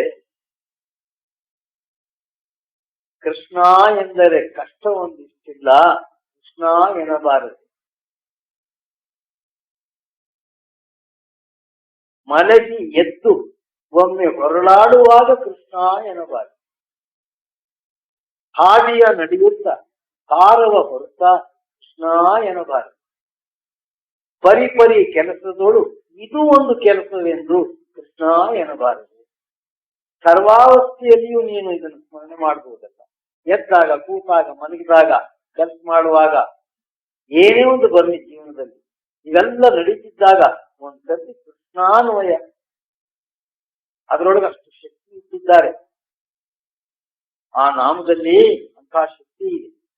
ಆದ್ರೆ ನಮ್ಗೆ ಕೃಷ್ಣ ಯಾರು ಗೊತ್ತಿಲ್ಲ. ಗೊತ್ತಾದ್ರೆ ನಾವು ಕೂಡ ಸ್ಮರಣೆ ಮಾಡ್ತೇವೆ. ಗೊತ್ತಿರ್ಲಾರ್ದೆ ಇರುವುದರಿಂದ ಏನೋ ಇದು ಹೌದೋ ಅದು ಯಾಗೋ ಏನೋ ಅನ್ನೋ ಸಂಶಯದಲ್ಲಿ ಬಿಟ್ಬಿಡ್ತಾ ಇತ್ತು. ಹೌದು, ಕೃಷ್ಣ ಯಾರು ಅನ್ನೋದನ್ನ ನಿಮಗೆ ತಿಳಿಸ್ಬೇಕೇನು? ನೀವು ಅಂದ್ರೆ ಹೇಳ್ತೀನಿ, ಹೇಳ್ಬೇಕಾ? ಕರ್ಷತೆ ಯುವತ್ ಕೃಷ್ಣ, ಕೃಷಿತೇ ಯುವತ್ ಕೃಷ್ಣ ಅಂದ್ರೆ ನಿನ್ನ ಚಂಚಲವಾದಂತಹ ಮನಸ್ಸನ್ನ ತನ್ನ ಕಡೆಗೆ ಆಕರ್ಷಿತ ಮಾಡಿಕೊಂಡು ಈ ನವದ್ವಾರಗಳನ್ನ ದಾಟಿಸಿ ಈ ಭೂಮಧ್ಯ ಸ್ಥಾನದಲ್ಲಿ ನಿನ್ನನ್ನು ನಿಲ್ಲಿಸಿ ಮೇಲೆ ಆಗುತ್ತಿರ್ತಕ್ಕಂತಹ ಪರಮಾತ್ಮನ ದಿವ್ಯ ವಾಣಿಯನ್ನ ಕೇಳು ಹಾಗೆ ಮಾಡಿಸಿಕೊಡ್ತಕ್ಕಂಥವನನ್ನ ಕೃಷ್ಣ. ಕೃಷಿತೇ ಇವ ಕೃಷ್ಣ. ಕೃಷಿ ಅಂದ್ರೆ ವ್ಯವಸಾಯ, ಕಲ್ಟಿವೇಶನ್. ನಿನ್ನ ಹೃದಯ ಅನ್ನುವ ಹೊಲದಲ್ಲಿ ಉತ್ತಮವಾದಂತಹ ಪರಮಾತ್ಮನ ನಾಮಗಳು ಅನ್ನೋ ಬೀಜಗಳನ್ನು ತಂದು ಈ ಹೃದಯದ ಹೊಲವನ್ನು ಶುದ್ಧ ಮಾಡಿ ಕಾಮ, ಕ್ರೋಧ, ಲೋಭ, ಮೋಹಾದಿಗಳನ್ನು ಕಳೆಯನ್ನು ತೆರೆದು ಅಲ್ಲಿ ಪ್ರೇಮ, ಶೀಲ, ಸಂತೋಷ, ಜ್ಞಾನ, ಭಕ್ತಿ, ವೈರಾಗ್ಯ ಅಂತಕ್ಕಂಥ ಗೊಬ್ಬರವನ್ನು ಹಾಕಿ ತಾನು ವ್ಯವಸಾಯವನ್ನು ಮಾಡಿ ಆ ನಾಮವನ್ನು ಬಿತ್ತಾನೆ, ಪರಮಾತ್ಮನ ನಾಮವನ್ನು ಬಿತ್ತಾನೆ. ಅದು ಫಲ ಕೊಡುತ್ತೆ. ತಾನು ತಿನ್ನುವುದಿಲ್ಲ, ನಿನಗೆ ತಿನ್ನುತ್ತಾನೆ. ಅವನು ಕೃಷ್ಣ. ಇವನು ನಮ್ಮೊಳಗೆ ಸೇರ್ಕೊಂಡು ಇಂಥ ಕೆಲಸ ಮಾಡ್ತಾ ಇದ್ದಾನೆ. ಅವನ್ನ ಬಿಡಬಾರ್ದರೆ ಅವನ್ನ ಹಿಡ್ಕೋಬೇಕು ಅನ್ನುವ ಒಂದು ಇಚ್ಛಾ ನಮ್ಮಲ್ಲಿ ಜಾಗೃತಿ ಆಗ್ತದೆ. ಯಾಕಂದ್ರೆ ಆ ಶಕ್ತಿ ನಮ್ಮಲ್ಲೇ ಇದೆ ಅಂತಾನೆ ಗುರು. ಹಾಗೆ ಇದ್ದ ಮೇಲೆ ಅವನ ಸ್ನೇಹವೇ ಸರಿ, ಈ ಯಾವ ಸ್ನೇಹವೂ ಸರಿಯಾದದ್ದಲ್ಲ ಅನ್ನುವ ಒಂದು ನಿರ್ಣಯಾತ್ಮಕ ಬುದ್ಧಿ ನಮ್ಮಲ್ಲಿ ಕ್ರಿಯೇಟ್ ಆಗುತ್ತೆ. ಹಾಗೆ ಕ್ರಿಯೇಟ್ ಯಾರಲ್ಲಿ ಆಯ್ತು ಆ ಪವರು, ಅವನು ಆ ಕ್ಷಣದಿಂದಲೇ ಧ್ಯಾನಾಭ್ಯಾಸ ಮಾಡ್ತಾನೆ. ಗುರು ಹೇಳಿದಾಗೆ ಆ ನಾಮಸ್ಮರಣೆ. ಇದಕ್ಕೆ ಶ್ರಮ ಇಲ್ಲ. 4 ಸರ್ತಿ ಊಟ ಮಾಡ್ರಿ, 10 ಸರ್ತಿ ಕಾಫಿ ಕುಡೀರಿ, ನಿಮಗೆ ಬೇಕಾದದ್ದು ತಿನ್ರಿ, ಪಥ್ಯ ಇಲ್ಲ. ಇದಕ್ಕೆ 1 ಗಂಟೆ ಹೊತ್ತು ಕೂತ್ಕೊಳ್ರಪ್ಪ. ಬೆಳಿಗ್ಗೆ 1 ಗಂಟೆ, ಸಾಯಂಕಾಲ 1 ಗಂಟೆ. ದಿವಸದಲ್ಲಿ 2 ಗಂಟೆ ಪ್ರಪಂಚದ ವೃತ್ತಿಯನ್ನ, ಪ್ರಪಂಚದ ಚಿಂತನೆಯನ್ನ ಬಿಟ್ಬಿಟ್ಟು ಆ ಸಮಯದಲ್ಲಿ ಸುಮ್ಮನೆ ಕೂತ್ಕೊಳ್ಳೋದು ಒಂದು 15 ದಿವಸ ಪ್ರಾಕ್ಟೀಸ್ ಮಾಡೋದು. ನನ್ನನ್ನು ಕೇಳ್ತಿರ್ತಾರೆ, ಸ್ವಾಮಿ ನೀವು ಹೇಳುವ ಯೋಗ ನಿಮ್ಮ ಆಶ್ರಮಕ್ಕೆ ಬಂದು ಕಲಿಸ್ತೀರಾ? ನಾವು ಬಂದ್ರೆ ಅಲ್ಲಿ ಬಂದರೂ ಕಲಿಯಬಹುದು. ಇಲ್ಲಿ ಇವಾಗ ನಾನು ಅದನ್ನ ಬಹಿರಂಗವಾಗಿ ಪ್ರಶ್ನೆ ಮಾಡ್ತಿದ್ದೀನಿ. ಆದ್ರಿಂದ ಈಗಲೇ ನೀವು ಆ ಮನೆಯಲ್ಲಿ ಆಗಲಿ ಇಲ್ಲಿ ಆಗಲಿ ಕೂತು ಮಾಡಬಹುದು. ಇಷ್ಟು ಮಾತ್ರಕ್ಕೆ ನಮ್ಮ ಬಳ್ಳಾರಿಯಲ್ಲಿ ಕೆಲವು ಅಸೋಸಿಯೇಷನ್ಗಳು ಮಾಡ್ಕೊಂಡಿದ್ದಾರೆ. ಅವರಿಗೆ 1500 ರೂಪಾಯಿ 2000 ಫೀಸ್ ಕೊಡ್ಬೇಕು. ಕೆಲವು ಸಂಘಗಳಿದೆ. ಏನಲ್ಲಿ ಮಾಡಿಸ್ತಾರೆ? ರೇಚಕ, ಕುಂಭಕ, ಪ್ರಾಣಾಯಾಮ ಯೋಗವನ್ನು ಮಾಡ್ತಾರೆ. ಅದಕ್ಕೆ ತಿಂಗಳಿಗೆ 200 ರೂಪಾಯಿ ಅಂತ ಫೀಸ್. ನಮ್ಮನೊಬ್ಬ ಹೋಗ್ತಿದ್ದ ಅಲ್ಲಿ, ಬೆಳಿಗ್ಗೆನೆ ಬಂದು ನಮ್ ದರ್ಶನ ಮಾಡಕ್ ಬಂದ. ಎಲ್ಲಿಗೆ ಹೋಗ್ತಾ ಇದ್ವಿ ಅಂದ್ರೆ ಅಲ್ಲಿ ಯಾವುದೋ ಪ್ರಾಣ ಬಳ್ಳಾರಿ, ಅಲ್ಲಿ ಪ್ರಾಣಾಯಾಮ ಯೋಗಕ್ಕೆ ಹೋಗ್ತಾ ಇದ್ವಿ. ಹೌದೇನು? ಏನ್ ಕಲಿಸ್ಕೊಡ್ತಾರೆ? ಈ ಬೆರಳಿನಿಂದ ಈ ಕಡೆ ಮುಚ್ಚು, ಆಮೇಲೆ ಈ ಬೆರಳಿನಿಂದ ಈ ಕಡೆ ಮುಚ್ಚು, ಹೋಗು ತಾಯಿ ನೋಡಿ. ಇದಕ್ಕೆ 200 ಕೊಡ್ತಾ ಇದ್ವಿ. ನಾನು ಊಟ, ತಿಂಡಿ, ಕಾಫಿ ನೀವು ಕೇಳ್ದಂಗೆಲ್ಲ ಕೊಟ್ಟು ನಮ್ಮ ಆಶ್ರಮದಲ್ಲಿ 5 ಪೈಸಾ ಫೀಸ್ ಇರ್ಲಾ ಅಂದೆ. ನೀನು ನಾನು ಹೇಳಿದ್ದು ಮಾಡು. ಇದರೊಳಗೆ ರೇಚಕ, ಕುಂಭಕ, ಪ್ರಾಣಾಯಾಮ, ಅಷ್ಟಾಂಗ ಯೋಗಗಳೆಲ್ಲವೂ ಸಹಜವಾಗಿ ಬರುತ್ತಪ್ಪ. ನೀನು ಅದಕ್ಕಾಗಿ ಬೆರಳು ತಗೊಂಡು ಮೂಗು ಮುಚ್ಕೊಂಡು ಗಲಾಟೆಗಳು ಮಾಡ್ಕೊಂಡು ತಿಂಡಿ ಮುಚ್ಕೊಂಡು ಬಡ್ಕೊಳ್ಳೋದು ಬೇಡ ಅಂದ್ರೆ ಅವನಿಗೆ ಅವಾಗ ಸ್ವಲ್ಪ ಹೌದು ಇದು ನಿಜವೇ. ಅವನು 12 ವರ್ಷ ಶಿಷ್ಯ, ಏನ್ ಮಾಡ್ಬೇಕು? ಶ್ರೀಮಣ್ಣ ಶಿಷ್ಯ. ಅವನು ಅದನ್ನ ಬಿಟ್ಟು ಇದು ಇವಾಗ ನನಗೆ ಸ್ವಾಮಿ ನೀವೇ ನಾನು ಮಾಡ್ತೀನಿ ಅಂತ ಹೇಳಿ ಅವನು ಇದನ್ನು ಮಾಡ್ತಾ ಇದ್ದಾನೆ. ಇದಕ್ಕೆ ಫೀಸ್ ತಗೊಳ್ಳೋ ಕೆಲಸ ಏನಿದೆ? ನಮ್ಮಲ್ಲಿರುವ ಪರಮಾತ್ಮ ಶಕ್ತಿಯೊಡನೆ ನಮ್ಮನ್ನು ಸ್ನೇಹ ಮಾಡ್ತೀವಿ. ಫೀಸ್ ಎಂತಾದಯ್ಯ? ಇದು ಫೀಸ್ ತಗೊಳ್ಳೋದಲ್ಲ, ಇದು ನಿಷ್ಕಾಮ ಕರ್ಮ. ಆಶೆಯೇ ಇರಲಾರದು. ನಮ್ಮಲ್ಲಿಯೂ ಇರುವ ಆಶೆಯನ್ನು ಬಿಡ್ತದೆ. ಬಿಡಿಸುವಾತನು ತಾನು ಬಿಟ್ಟಿರಬೇಕು. ಆವಾಗಲೇ ಅವನಿಗೆ ನಮ್ಗೆ ಸ್ನೇಹ ಆಗುತ್ತೆ. ಅದೇ ಗುರು ಶಿಷ್ಯ ಸಮಾಗಮ. ಆ ಗುರು ಏನನ್ನೂ ಬಯಸುವುದಿಲ್ಲ, ಏನನ್ನೂ ತಗೊಳ್ಳುವುದಿಲ್ಲ. ತಗೊಳ್ಳುವಾತನು ಗುರು ಅಲ್ಲ, ಅವನು ಕೊಡುವಾತನು ಇರಬೇಕು. ತುಳಸಿದಾಸರು ರಾಮಾಯಣದಲ್ಲಿ ಏನ್ ಬರೀತಾರೆ? ಮಾಂಗನ ಮರಣ ಸಮಾನ ಹೇ ಪರಮಾತ್ಮ, ನೀನೇನಾದ್ರೂ ನನ್ನ ಮೇಲೆ ಕೃಪೆ ಮಾಡುವುದಿದ್ದರೆ ಹೇ ರಾಮ, ಯಾರಲ್ಲಿಯೂ ನಾನು ಹೋಗಿ ಕೈ ಹೀಗೆ ಇಟ್ಟು ಬೇಡುವಂತೆ ಮಾಡಬೇಡಪ್ಪ. ಹಾಗೆ ಬೇಡುವುದಕ್ಕಿಂತಲೂ ನನಗೆ ಮರಣ ಬರಲಿ, ನಾನು ಸಾಯ್ಲಿಕ್ಕೆ ತಯಾರು ಅಂದಿದ್ದಾರೆ. ನಮಗೆ ಸಿಕ್ಕೋ ಗುರುಗಳೆಲ್ಲ ಎಂತವ್ರಪ್ಪ ಅಂದ್ರೆ ಕಿತ್ಕೊಂಡು ತಿನ್ನೋರೆ. ಪಾದ ಗುರುవులు ಅಂತ ತೆಲುಗಿನಲ್ಲಿ ಅಂತಾರೆ. ಬೋಧ ಗುರುవులు ಯಾರೇ? ಈ ಪಾದ ಗುರುవులు ಕಾಟೆ ಹೆಚ್ಚು. ಅವರಿಗೆ ದಕ್ಷಿಣೆ ಕೊಡಬೇಕು. ಅವರಿಗೆ ಊಟ, ತಿಂಡಿ, ಆಮೇಲೆ ಪಂಚಲೋಹಗಳಿಂದ ಮಾಡಿರ್ತಕ್ಕಂಥ ಚೊಂಬು, ಲೋಟ, ತಟ್ಟೆ ಇವುಗಳು ಕೊಡಬೇಕು. ದಕ್ಷಿಣೆ ಕೊಟ್ಟು ಕಳಿಸ್ಬೇಕು. ಅವನ್ ಮೂರ್ ತಿಂಗಳಿಗೂ ಒಂದೊಂದು ಸತ್ಯ ಬರ್ತಿರ್ತಾನೆ, ಅವಾಗ್ಲೂ ಕೊಡ್ತೀವಿ, ಸಾಯೋವರೆಗೂ ಬಿಡಲ್ಲ. ಅವನ್ ಸತ್ತೋಗಿರ್ತಾನೆ, ಅವನ್ ಹೆಣ ಓಡಿಸಿದ್ರು ಕೂಡ ಅದೇ ನನ್ನ ಟೈಮ್, ನಾನು ಬಂದಿದ್ದೀನಿ ಎತ್ತು ಕೊಡಲಿ ಅಂತ ಕುಣಿಯಿಂದ ಆ ಹೆಣನ ಎತ್ತು ಕೂಡ ವಸೂಲು ಮಾಡಿ. ಇದಕ್ಕೊಂದು ಎಕ್ಸಾಂಪಲ್ ಹೇಳಿದ್ರೆ ನಿಮ್ಗೆ ಗೊತ್ತಾಗ್ತದೆ. ನಾವು ಕೋಲಾರದಲ್ಲಿ, ಕೋಲಾರ ಡಿಸ್ಟ್ರಿಕ್ಟ್ ನಿಮ್ಗೆಲ್ಲ ಗೊತ್ತಿರಬೇಕು, ಅಲ್ಲಿ ಸುಂದರರಾವ್ ಅಂತೇಳಿ DC, ಅಸಿಸ್ಟೆಂಟ್ ಕಮಿಷನರ್ ಮನ್ನಾರಾಧ್ಯ, ಬಹಳ ಪವರ್ಫುಲ್ ಪರ್ಸನಾಲಿಟಿ. ಇಬ್ರು ಕುದುರೆ ಮೇಲೆ ಬರೋರು, ಇವಾಗ ಕಾರುಗಳು ಇರ್ಲಿಲ್ಲ. 1933-34 ಅವರು ಪ್ರತಿ ದಿವಸ ಕುದುರೆಗಳ ಮೇಲೆ ಕೂತ್ಕೊಂಡು ಒಂದೊಂದು ದಿವಸ ಒಂದೊಂದು ಸ್ಟ್ರೀಟ್ ಪರೀಕ್ಷೆ ಮಾಡೋದು. ಇಲ್ಲಿ ಮುನ್ಸಿಪಾಲಿಟಿ ಅವರು ಕಸ ಬಳಸಿದ್ದಾರೆ ಇದ್ರೆ, ಅಲ್ಲಿರೋ ಜನಗಳಿಗೆ ನೀರಿನ ಸೌಕರ್ಯ ಇದೆಯೇ ಇದ್ರೆ, ಅವ್ರಿಗೆ ಏನ್ ಬೇಕು ಏನ್ ಬೇಡ ಇವೆಲ್ಲ ವಿಚಾರ ಮಾಡ್ಕೊಂಡು ಹಾಗೆ ಬರ್ತದೆ. ಆ ಮನ್ನಾರಾಧ್ಯ ಅಂತಕ್ಕಂಥ ಅಸಿಸ್ಟೆಂಟ್ ಕಮಿಷನರು ಬಹಳ ಕಠಿಣವಾದಂತ ಮನುಷ್ಯ. ಕಂದಾಯ ವಸೂಲು ಮಾಡ್ಬೇಕಂದ್ರೆ ಇದು ಇವಾಗ ಹೇಳ್ದಂಗೆ, స్వామి వెనకటి సంవత్సరంలో మా తండ్రి ఉండేవాడు, చనిపోయినాడు, కందాయం కట్టేదానికి మన దగ్గర లేదు. ఎక్కడ చనిపోయా? ఇక్కడ ఇంట్లో చనిపోయా. ఎక్కడ పూడ్చినారు? అదిగో శ్మశానంలో పూడ్చినారు.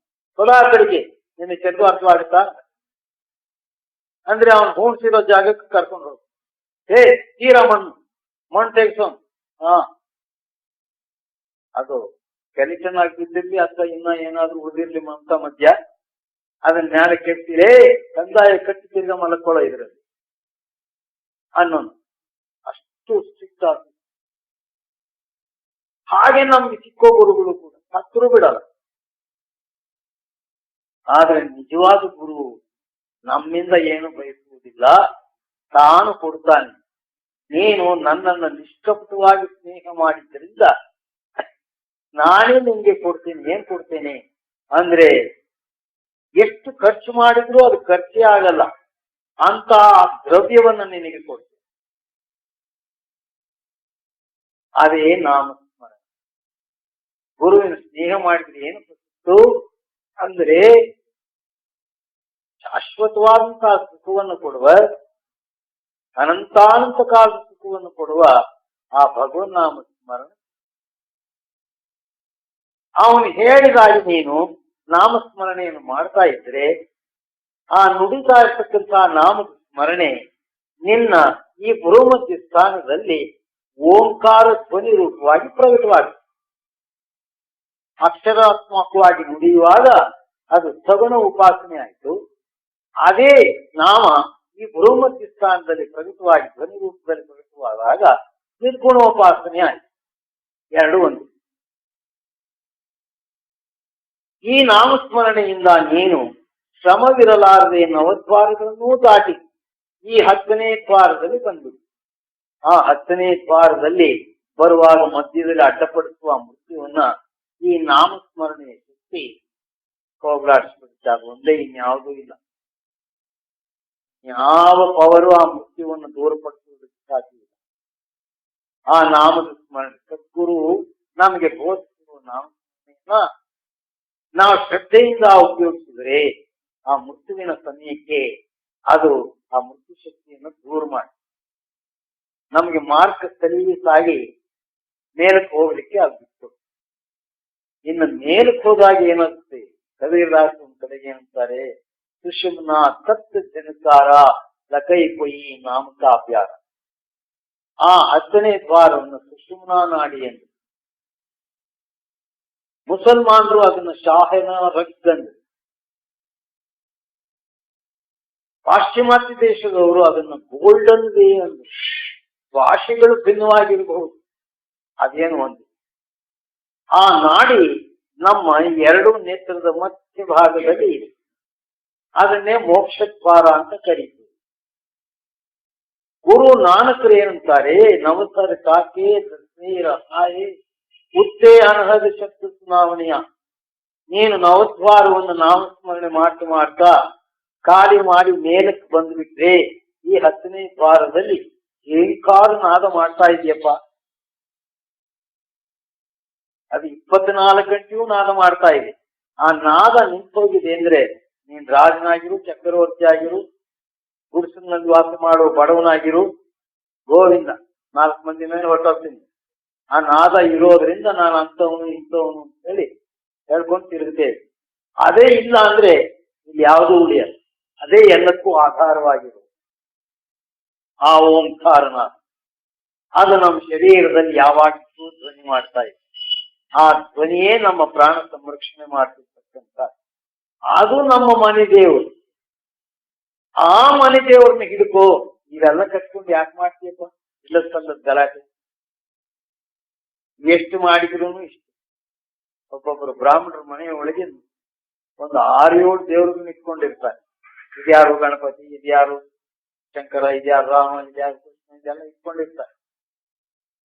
ಆ ಮನೆ ಯಜಮಾನ ಬೆಳಿಗ್ಗೆ ಎದ್ದು ಸ್ನಾನ ಮಾಡಿ ಒಂದು ಪಾತ್ರೆ ತುಂಬಾ ನೀರು ಇಟ್ಕೊಂಡು ಅದರೊಳಗೆ ಹುಣಸೆ ಹಣ್ಣು ನೆನೆ ಹಾಕಿ ಆ ನೆನೆಸಿರುವ ಹುಣಸೆ ಹಣ್ಣು ನೀರಿನಿಂದ ಆ ವಿಗ್ರಹಗಳನ್ನ ಕಿತ್ತುಕೊಳಿತಿರ್ತಾರೆ.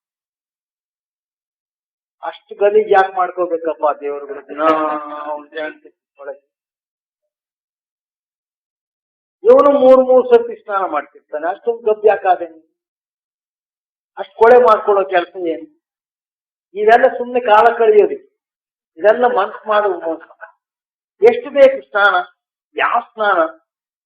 ನಿನ್ನ ಚಿತ್ತ ಹಸನ್ಮುಖವಾಗಿ ನಿಷ್ಕಪಟವಾಗಿ ಪ್ರೇಮದಿಂದ ಕೂಡಿದ್ರೆ ಅದಕ್ಕಿಂತ ಇನ್ನು ಬೇರೆ ಸ್ನಾನ.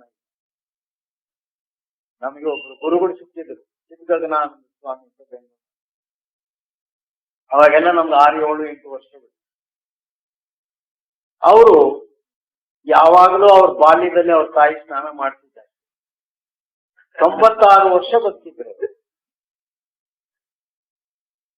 ಆದ್ರೆ ಅವ್ರ ಹತ್ತಿರ ಹೋಗಿ ಕೂತ್ಕೊಂಡ್ರೆ ಎಲ್ಲ ವಿಧವಾದಂತಹ ಸುಗಂಧ ವಾಸನೆಗಳು ನಮಗೆ ಬರೋದು. ತಿರ್ಗ ಅಲ್ಲೇನು ಊದ್ ಕಟ್ಟಿದೀಗ ಸೆಂಟು ಗಿಂಟು ಏನೂ ಇಲ್ಲ. ಅವ್ರೇನ್ ಸೆಂಟ್ ಹತ್ತು ಕೊಟ್ಟಿದ್ರೆ ಇಲ್ಲ, ಊದ್ ಕಟ್ಟಿ ಇಲ್ಲ. ಅವ್ರ ಹತ್ತಿರ ಕೂತ್ಕೊಂಡ್ರೆ ಘಮ ಘಮ ಘಮ ಘಮ ವಾಸನೆ ಬರೋದು. ನಾನ್ ಕೇಳ್ದೆ, ತಾತ ತಾತ ಅಂತಿದ್ಯಾ? ತಾತ ಏನ್ ಒಳ್ಳೆ ಗಮಗುಡ್ತಿ ನೀನು, ಮದುವೆಗಿದ್ವಿ ಮಾಡ್ಕೊಂಡ್ಯಾ, ಹಚ್ಕೊಂಡ್ಯಾ ಅಂತ ತಮಾಷೆ ಕೇಳ್ತಿದ್ದೆ ನಾನು. ಇಲ್ವ ಮಗ, ಅವ್ರ ಹಳ್ಳಿ ಭಾಷೆ, ಇಲ್ವ ಮಗ, ಅದು ಗುರುವಿಂದ ಕೃಪೆ ನೋಡು, ತಾನು ಒಳಗಿಂದ ಉತ್ಪತ್ತಿ ಆಗತ್ ಕಣಲ್ಲಿ. ಹಾಗಾದ್ರೆ ನಮ್ಮಲ್ಲೂ ಆಗುತ್ತಾ? ಆಗುತ್ತೆ. ಹೇಗ್ ಮಾಡ್ಬೇಕು ನೋಡಿ, ಹೀಗೆ ಮಾಡಬೇಕು ಅಂದು ಈ ಶರೀರದೊಳಗೆ ಆ ಸುವಾಸನೆಯನ್ನು ಉಂಟು ಮಾಡುವ ಒಂದು ಸ್ಥಾನ ನಮ್ಮ ತಲೆಯ ಹಿಂಭಾಗದಲ್ಲಿ ಇದೆ. ಆ ಜಾಗವನ್ನು ಗುರುತು ಮಾಡಿ ಅಲ್ಲಿ ಕಾನ್ಸಂಟ್ರೇಟ್ ಮಾಡು. ನಿನ್ನ ಮನಸ್ಸಿನಲ್ಲಿ ನಿನ್ನಲ್ಲೂ ಆ ಸುವಾಸನೆ ಬರುತ್ತೆ. ಯಾವನ್ ಹೇಳ್ಕೊಡ್ತಾನೆ ಇದನ್ನ? ಯಾವ್ದಾನ ನಿನ್ ದೇವರುಗಳು ಬಂದು ಹೇಳ್ಕೊಟ್ಟಿದ್ಯಾ?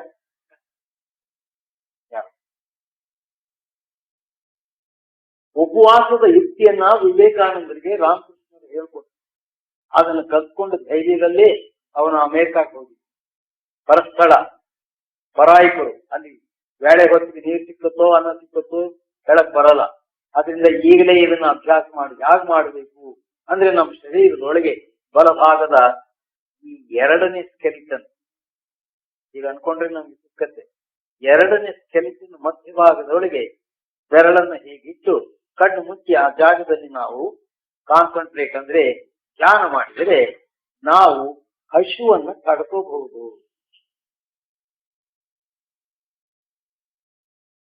ತಿರುಪತಿ ವೆಂಕಟರಮಣ ಸ್ವಾಮಿ ಬಂದು ಹೇಳಿದ್ನ, ಕಸಾಪುರದ ಆಂಜನೇಯ ಬಂದು ಹೇಳಿದ್ನ, ಸದ್ಗುರು ಹೇಳ್ತಾನಿದನು.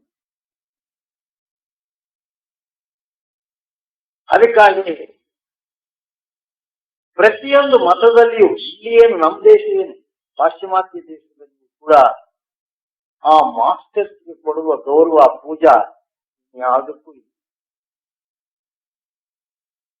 ಭಾಗವತದಲ್ಲಿ ಕೃಷ್ಣ ಏನಂತಾನೆ, ಈ ದೇಹದ ರಹಸ್ಯವನ್ನ, ದೇಹಾತೀತವಾಗುವಂತಹ ಯೋಗವನ್ನ ಯಾರು ನನಗೆ ಬೋಧಿಸಿದರೋ ಅವರೇ ನನಗೆ ದೇವರು. ಅವರ ಪಾದಧೂಳನ್ನ ನಾನು ಸ್ಥಿರವಾಗಿ ನನ್ನ ಮನೆಯಲ್ಲಿ ಇಟ್ಕೊಂಡಿದ್ದೀನಿ. ಅದನ್ನು ಪೂಜೆ ಮಾಡಿ ನನ್ನ ಪ್ರಪಂಚದ ಕೆಲಸಕ್ಕೆ ಬರುವಾಗ ಅದನ್ನ ನೆತ್ತಿಯ ಮೇಲೆ ಧಾರಣೆ ಮಾಡಿ ಹೋಗ್ತೀನಪ್ಪ. ಆದ್ದರಿಂದ ನಾನು ಗೋಪಾಲನಾಗಿದ್ದೋನು ಕೃಷ್ಣನಾಗಿದ್ದೀನಿ ಅಂತ ಮಧುಗೊಳ್ರೋನು. ಆಮೇಲೆ ನಮ್ಮನ್ನೆಲ್ಲ ಆಕರ್ಷಿತ ಮಾಡಿ ಪರಮಾತ್ಮನಲ್ಲಿ ಸೇರಿಸಿದಂತಹ ಕೃಷ್ಣನಾದ ಅವನಿಗೆ ಆ ಶಕ್ತಿ ಆಗಿ ಬಂತು. ಆ ಮಹಾತ್ಮರ ಆ ದಿವ್ಯವಾದಂತಹ ಶಕ್ತಿಯ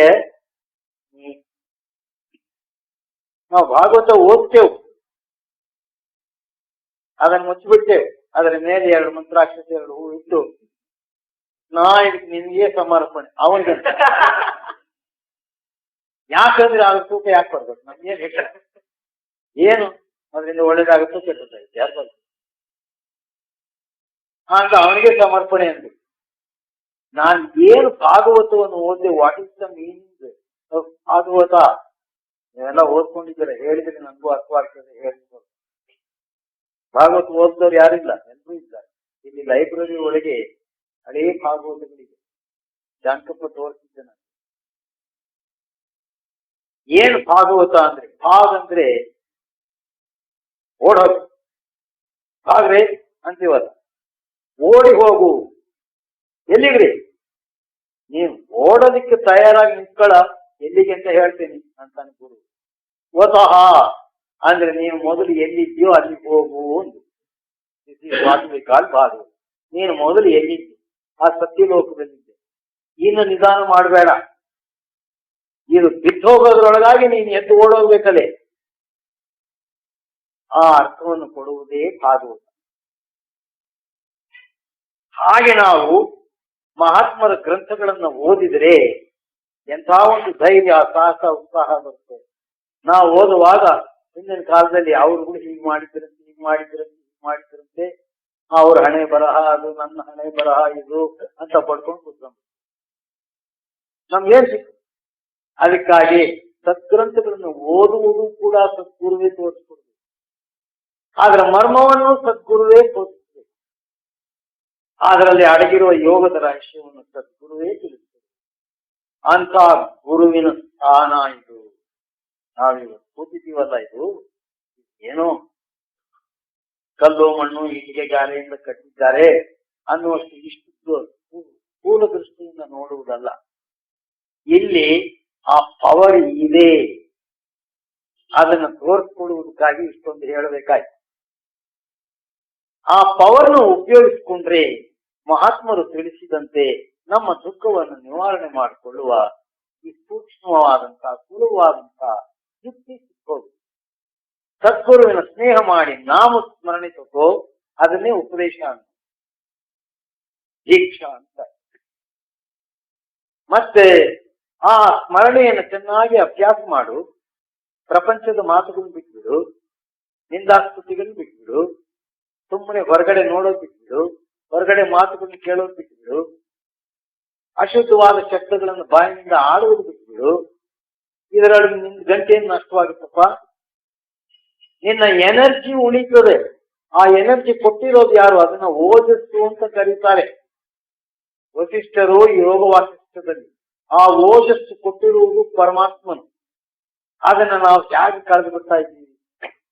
ನೋಡಬಾರದನ್ನ ನೋಡ್ತಾ, ಆಡಬಾರದನ್ನ ಆಡ್ತಾ, ಕೇಳಬಾರದನ್ನ ಕೇಳಿ, ಮಾಡಬಾರದನ್ನ ಮಾಡಿ, ಈ ಅಮೌಲಿಕವಾಗಿರ್ತಕ್ಕಂಥ ದೈವ ಶಕ್ತಿ ವಾಸ ಮಾಡುವ ಈ ದೇಹ ಅನ್ನೋ ದೇವಾಲಯವನ್ನ ನರಕಪ್ರಾಯವಾಗಿ ಮಾಡ್ಕೊಂಡು ನಾವೇ ಕೆಟ್ಟೋಗ್ತಿರೋದು, ದುಃಖ ತಂದುಕೊಳ್ತಿರೋದು ನಾವೇ. ಯಾವಾಗ್ಲೂ ನೀನು ಸುಖದಲ್ಲಿ ಇರು ಅಂತ ಆಶೀರ್ವಾದ ನಮಗೆ ಮಾಡಿ ಕಳಿಸಿದ್ದಾನೆ. ತಂದೆ ತಾಯಿಗಳು ನಮ್ಗೆ ಸ್ನಾನ ಮಾಡಿಸುವ ಮಕ್ಕಳಾಗಿದ್ದಾಗ ಏನಂತ ಸ್ನಾನ ಮಾಡಿಸಿದ್ರೆ ಹೇಳಿ, ಏನೋ ಸ್ವಾಮಿ ನಿನಗೆ ಜ್ಞಾಪಕ ಇರ್ಬೋದು, ನಮ್ಗೆ ಜ್ಞಾಪಕ, ಚಿರಂಜೀವಿಯಾಗಿರೋ ಚಿನ್ನ ನೀನು ಅಂತ ಹೇಳಿ ತಲೆ ಮೇಲೆ ನೀರು ಹಾಕಿ ಎಣ್ಣೆ ಹಚ್ಚಿ ಸ್ನಾನ ಮಾಡಿ. ಆ ಚಿರಂಜೀವಿ ಆಗಿರ್ಬೇಕಂದ್ರೆ ಏನ್ ಮಾಡಿದ್ರೆ ಆಗ್ತೀವಿ ನಾವು. ಯಾರೋ ಕೆಲವರು ಚಿರಂಜೀವಿಗಳಾಗಿದ್ದಾರಂತೆ, ನಾನು ಯಾಕೆ ಚಿರಂಜೀವಿ ಆಗ್ತೀನಿ ಅಂದ್ರೆ ವ್ಯಕ್ತವಾಗಿ ಓಡಾಡ್ಬೇಡಪ್ಪ, ವ್ಯಕ್ತವಾದಂತಹ ಮಾತುಗಳಾಡ್ಬೇಡ, ವ್ಯಕ್ತವಾದಂತಹದ್ದನ್ನು ನೋಡಬೇಡ, ಮತ್ತೆ ಪಾಪದ ಸ್ಥಾನಗಳಿಗೆ ನಡೆಯೋದು ನಿನ್ನ ಕಾಲನ್ನು ಉಪಯೋಗಿಸಬೇಡ, ಪಾಪ ಕಾರ್ಯಗಳನ್ನ ಕೈಯಿಂದ ಮಾಡಬೇಡ. ಹಿರಿಯರು ಅವ್ರು ಯಾವ ಜಾತಿ ಕುರಿದವರಾಗಿರ್ಲಿ, ಅವ್ರು ಕಂಡೋಡಿದ ಎರಡೂ ಕೈ ಜೋಡಿಸಿ ನಮಸ್ಕಾರ ಮಾಡು. ಸಾಲ ಮಾಡಬೇಡ, ಮಾಡಿದರೆ ಮಾತಿನಂತೆ ಅದನ್ನು ಹಿಂದಕ್ಕೆ ಕೊಡುವುದಕ್ಕೆ ಶ್ರಮ ತಗೋ. ಸಾಲದು ಆಗಾಗ್ಗೆ ಆಕಸ್ಮಿಕವಾಗಿ ನಮ್ಮನ್ನು ಉದ್ಧಾರ ಮಾಡತಕ್ಕಂತಹ ಸಾಧು ಸಂತರು ಬರ್ತಾರೆ. ನಿನಗೆ ಅವ್ರ ಸತ್ಸಂಗ ಕೇಳಕ್ ಸಮಯ ಇರ್ಲಾರ್ದು ಹೋದ್ರೆ ಅವರನ್ನ ದರ್ಶನ ಮಾಡ್ಕೊ ದಾರಿ ಒಳಗೆ. ಸ್ವಾಮಿ ನನಗೆ ಪುಸ್ತಕಿಲ್ಲ, ನನ್ನ ಉದ್ಧಾರಕ್ಕೆ ಏನಾದ್ರೂ ಒಂದು ಮಾತು ಹೇಳಿ, ಅದನ್ನ ನಾನು ಸ್ಮರಣೆ ಮಾಡಿಕೊಂಡು ನಿಮ್ಮ ಸ್ಥಾನದಲ್ಲಿ ಬಂದು ಸೇರ್ತೀನಿ ಅಂತ ಕೇಳ್ಕೊ. ಅವ್ರು ದಯಾಪರು, ನಿನಗೆ ದಾರಿಯಲ್ಲೇ ಆ ದಿವ್ಯವಾದಂತಹ ಶಕ್ತಿಯನ್ನು ಕೊಟ್ಟಿರ್ತಾರೆ. ನಿನ್ನಿಂದ ಅವ್ರಿಗೆ ಏನು ತಗೊಳ್ಳೋದು. ಇದಕ್ಕೂ ಒಂದು ಎಕ್ಸಾಂಪಲ್ ಹೇಳ್ಬೇಕು. ಕೋಲಾರದಲ್ಲಿ ಕೈವಾರ ಅಂತ ಹೇಳಿ ಒಂದು ಪುಣ್ಯಕ್ಷೇತ್ರ ಇದೆ. ಅಲ್ಲಿ ನಾರಾಯಣಪ್ಪ ಅಂತ ಹೇಳಿ ಒಬ್ಬರು ಮಹಾತ್ಮರಾಗಿದ್ದರು. ಅವರ ಸಮಾಧಿಯನ್ನ ದರ್ಶನ ಮಾಡಿ ಅಲ್ಲಿ ಧ್ಯಾನ ಮಾಡಿ ಬರ್ಬೇಕು ಅಂತ ನಾನು. ಅದು ಜಾಗೃತ ಕ್ಷೇತ್ರ. ಅವರು ಜೀವಂತ ಸಮಾಧಿಯಾಗಿದ್ದಾರೆ. ಅವ್ರನ್ನ ನಂಬಿ ಅಲ್ಲಿ ಧ್ಯಾನಾಭ್ಯಾಸ ಮಾಡಿದರೆ ಅವ್ರ ದರ್ಶನ ಇವಾಗ್ಲೂ ಆಗುತ್ತೆ. ಇದು ಮೂರು ವೇಳೆಗೂ ನಿಜವಾದ ಮಾತು. ಇದನ್ನು ಕೇಳಿ ಕೇಳಿ ಕೇಳಿ ನಾನು ಅಲ್ಲಿಗೆ ಹೋದೆ. ಅಲ್ಲಿಗೆ ಹೋಗಿ ಆ ಸಮಾಧಿ ಇರ್ತಕ್ಕಂಥ ಸ್ಥಾನದಲ್ಲಿ ಧ್ಯಾನಕ್ಕೆ ಕೂತ್ಕೊಂಡಾಗ ಅಲ್ಲಿ ವ್ಯವಸ್ಥೆಯನ್ನು ನೋಡ್ತಕ್ಕಂಥವ್ರು ಅವ್ರ ಟೈಮ್ ಆಯ್ತು ಅಂದ್ರೆ ಬಾಗಿಲು ಹಾಕೊಂಡು ಹೋಗೋದು. ಅಯ್ಯ ಟೈಮ್ ಇಲ್ಲಿ ಏನ ಅಂತ ಇದು ಹಾಗೆ ಮಾಡ್ತಿರಲ್ಲ, ಮುಗೀತಿದ್ದಂಗೆನೆ ಗೇಟ್ ಹಾಕಿ ಹೌದಲ್ಲ, ಗೇಡಿಯನ್ನ ಕುಂತಿಸುವ ನಾವೇ ಹೊರಟೋಗ್ತೀವಿ. ಅಲ್ಲೇನಪ್ಪ ಜಾನಕಪ್ಪ, ಪದ್ಧತಿ ಆ ರೂಲ್ ಇರ್ಬೇಕು, ಡಿಸಿಪ್ಲಿನ್. ಹಾಗೆ ಆತನು ಅಂದ್ಬಿಟ್ಟು ಹೋಗ್ಲಿ ಬಿಡು, ನಿಮ್ ಜಾಗದಲ್ಲಿ ನೀವು ದೊಡ್ಡವರು, ನಿಮ್ಮ ಆಜ್ಞೆಯಂತೆ ನಾವು ನಡೀಬೇಕು ಅಂದ್ರೆ ನಾನು ಹೊರಗೆ ಬಂದು ದೊಡ್ಡ ಮೈದಾನ ಅದೇ ಆ ಮೈದಾನದಲ್ಲಿ ಕೂತ್ಕೊಂಡು ನಾನು ಬಂದಿದ್ದೀನಿ ನಿನಗಾಗಿ. ಇಲ್ಲಿ ಆಗ ಹೋಗುಗಳು ಏನ್ ನಡೀತವೋ ಅದೆಲ್ಲ ನಿನಗೆ ಸೇರಿತು. ನನಗೆ ನಿನ್ನ ದರ್ಶನ ಆಗಲಿ, ನಿನ್ನ ವಾಕ್ಯ ನಾನು ಕೇಳಬೇಕು ಅಂತ ಪ್ರಾರ್ಥನೆ ಮಾಡ್ತೀನಿ. ರಾತ್ರಿ 1 ಗಂಟೆ ಸಮಯದಲ್ಲಿ ಒಬ್ಬ ಸನ್ಯಾಸಿ ಬಂದು ಬೆಳ್ತಂಟಿ ಎಬ್ಬಿಸಿ, ಬಹಳ ಹೊತ್ತಾಯ್ತು ಬಾ, ಇಲ್ಲೇ ನನ್ನ ಆಶ್ರಮ ಇರೋದು ಅಂದು ಅಲ್ಲಿ ಕರ್ಕೊಂಡು ಹೋದ. ಅದೊಂದು ಚಿಕ್ಕ ಕುಟೀರ, ಅದು ಗುಡಿಸಲು ಅಲ್ಲ, ಕಾಟೇಜ್ ಇದ್ದ ಹಾಗೆ. ಅದ್ರೊಳಗೆ ಕರ್ಕೊಂಡು ಹೋಗಿ ಮೊದಲು ಬಿಸಿ ಬಿಸಿ ಹಾಲನ್ನು ಕೊಟ್ಟು, ಬಾಳೆಹಣ್ಣು ಕೊಟ್ಟು, ಇದನ್ನು ತಿಂದು ಹಾಲು ಕುಡಿಯಪ್ಪ, ಆಮೇಲೆ ಮುಂದಿನ ಮಾತಾಡ. ಯಾರು ಕೊಡ್ತಾರೆ ಅದನ್ನ ತಿಂದು ಬಾಳೆಹಣ್ಣು ತಿಂದು ಹಾಲು ಕುಡಿದ್ರೆ ಆಗ ನೋಡು ನೀನು ಕೇಳಿದಂತೆ ಆ ಕೈವಾರದ ನಾರಾಯಣಪ್ಪ ನನಗೆ ಎಚ್ಚರಿಕೆ ಮಾಡಿ ನಿನ್ನ ಹತ್ರ ಕಳಿಸಿದ್ದ. ಅವನಿಗೆ ನಾಮೋಪದೇಶ ಮಾಡಿ ಈ ಯೋಗವನ್ನು ತಿಳಿಸು. ಏನ್ ಯೋಗ? ಇದೇ ನಾಥಾನುಸಂಧಾನ. ಆಗ ನಾನು ಕೇಳಿದೆ, ಇದು ಯಾರ್ಯಾರು ಮಾಡಿದ್ರು? ಪ್ರಹ್ಲಾದ ಮಾಡಿದ, ಧ್ರುವ ಮಾಡಿದ, ಅಂಬರೀಷ ಮಾಡಿದ್ದ, ಕೃಷ್ಣ ಮಾಡಿದ. ಕೃಷ್ಣನ ಗುರುಗಳು ಅಂಗೀರಸರು ಮಾಡಿದರು. ಕಲಿಯುಗದಲ್ಲಿ ಸಾವಿರಾರು ಮಂದಿ ಸಂತರು ಈ ಯೋಗವನ್ನು ಮಾಡಿದ್ದಾರೆ. ಅದರಲ್ಲಿ ನಮ್ಮ ರಾಮಕೃಷ್ಣ ಪರಮಹಂಸರು ಅವರ ಸ್ಥಾನದಲ್ಲಿ ಇರೋದ್ರಿಂದ ಆ ಪವರ್ ಇಲ್ಲೂ ಕೆಲಸ ಮಾಡ್ತಿರ್ತದೆ. ಆದ್ರಿಂದ ಇದಾದ್ರೂ ಬಂದು ಒಂದು 5 ನಿಮಿಷವೋ 10 ನಿಮಿಷವೋ ಧ್ಯಾನವೋ ಅಭ್ಯಾಸವೋ ಸ್ಮರಣೆಯೋ ಏನಾದ್ರೂ ಒಂದು ಮಾಡಿ ಕಡೆ ಇಲ್ಲೊಂದು 15 ನಿಮಿಷ 20 ನಿಮಿಷ ಮಲ್ಕೊಂಡು ನಿದ್ರೆ ಮಾಡ್ಕೊಂಡು ಹೋಗಿ. ನಮ್ಮ ಆಶ್ರಮ ಕೆಲವರು ಬರ್ತಾರೆ, ಯಾಕೆ ಬಂದಿದ್ಯಪ್ಪ స్వామి ఇక్కడ ఒక నిద్ర చేసిపోతే మాకు హాయిగా ఉంటుంది. ಅವ್ರು ನಿದ್ರೆ ಮಾಡಿ ಎದ್ದಾಗ ಇನ್ನು ಅವ್ರಿಗೆ ಏನೇನು ಸಪ್ಲೈ ಮಾಡ್ಬೇಕು ಎಲ್ಲ ಮಾಡ್ತೇವೆ ನಾವು, ಊಟ ತಿಂಡಿ ಎಲ್ಲ ಕೊಡ್ತೇವೆ. ಅವ್ರು ಮಲ್ಕೊಂಡು ತಿಂದು ಊಟ ಗಿಟ ಎಲ್ಲ ಮಾಡಿ ಹೋಗ್ತಾರೆ. ఇప్పుడు హాయిగా ఉంది స్వామి, వచ్చేటప్పుడు ఏదేదో నిండుకోండి కళ్ళు, ఇప్పుడు మాత్రం బాగుంది.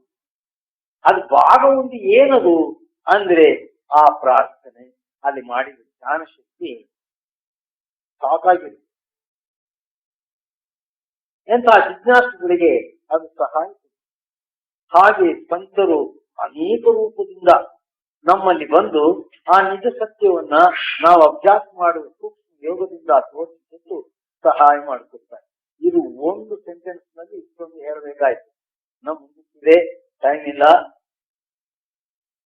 5 ನಿಮಿಷ ಮುಂದೆ ಕೊಟ್ಟೋಗಿದ್ದೀನಿ, ನನ್ನನ್ನು ಕ್ಷಮಿಸಬೇಕು. ಇದೇ ಸತ್ಸಂಗವನ್ನು ನಾಳೆ ಮುಂದುವರೆಸಿ ನಿಮಗೆ ತಿಳಿಸ್ತೇನೆ. ನಿಮ್ಗೆ ಈ ಸಬ್ಜೆಕ್ಟ್ ಇಷ್ಟವಾಗಿದ್ದರೆ, ಇದು ನಮ್ಗೆ ಹಿತವಾಯ್ತು, ನಾವು ಮತ್ತಷ್ಟು ಕೇಳಿ ಇದು ತಿಳಿಬೇಕು ಅನ್ನುವುದಿದ್ರೆ ನಾಳೆ ದಿವಸ ಇದನ್ನು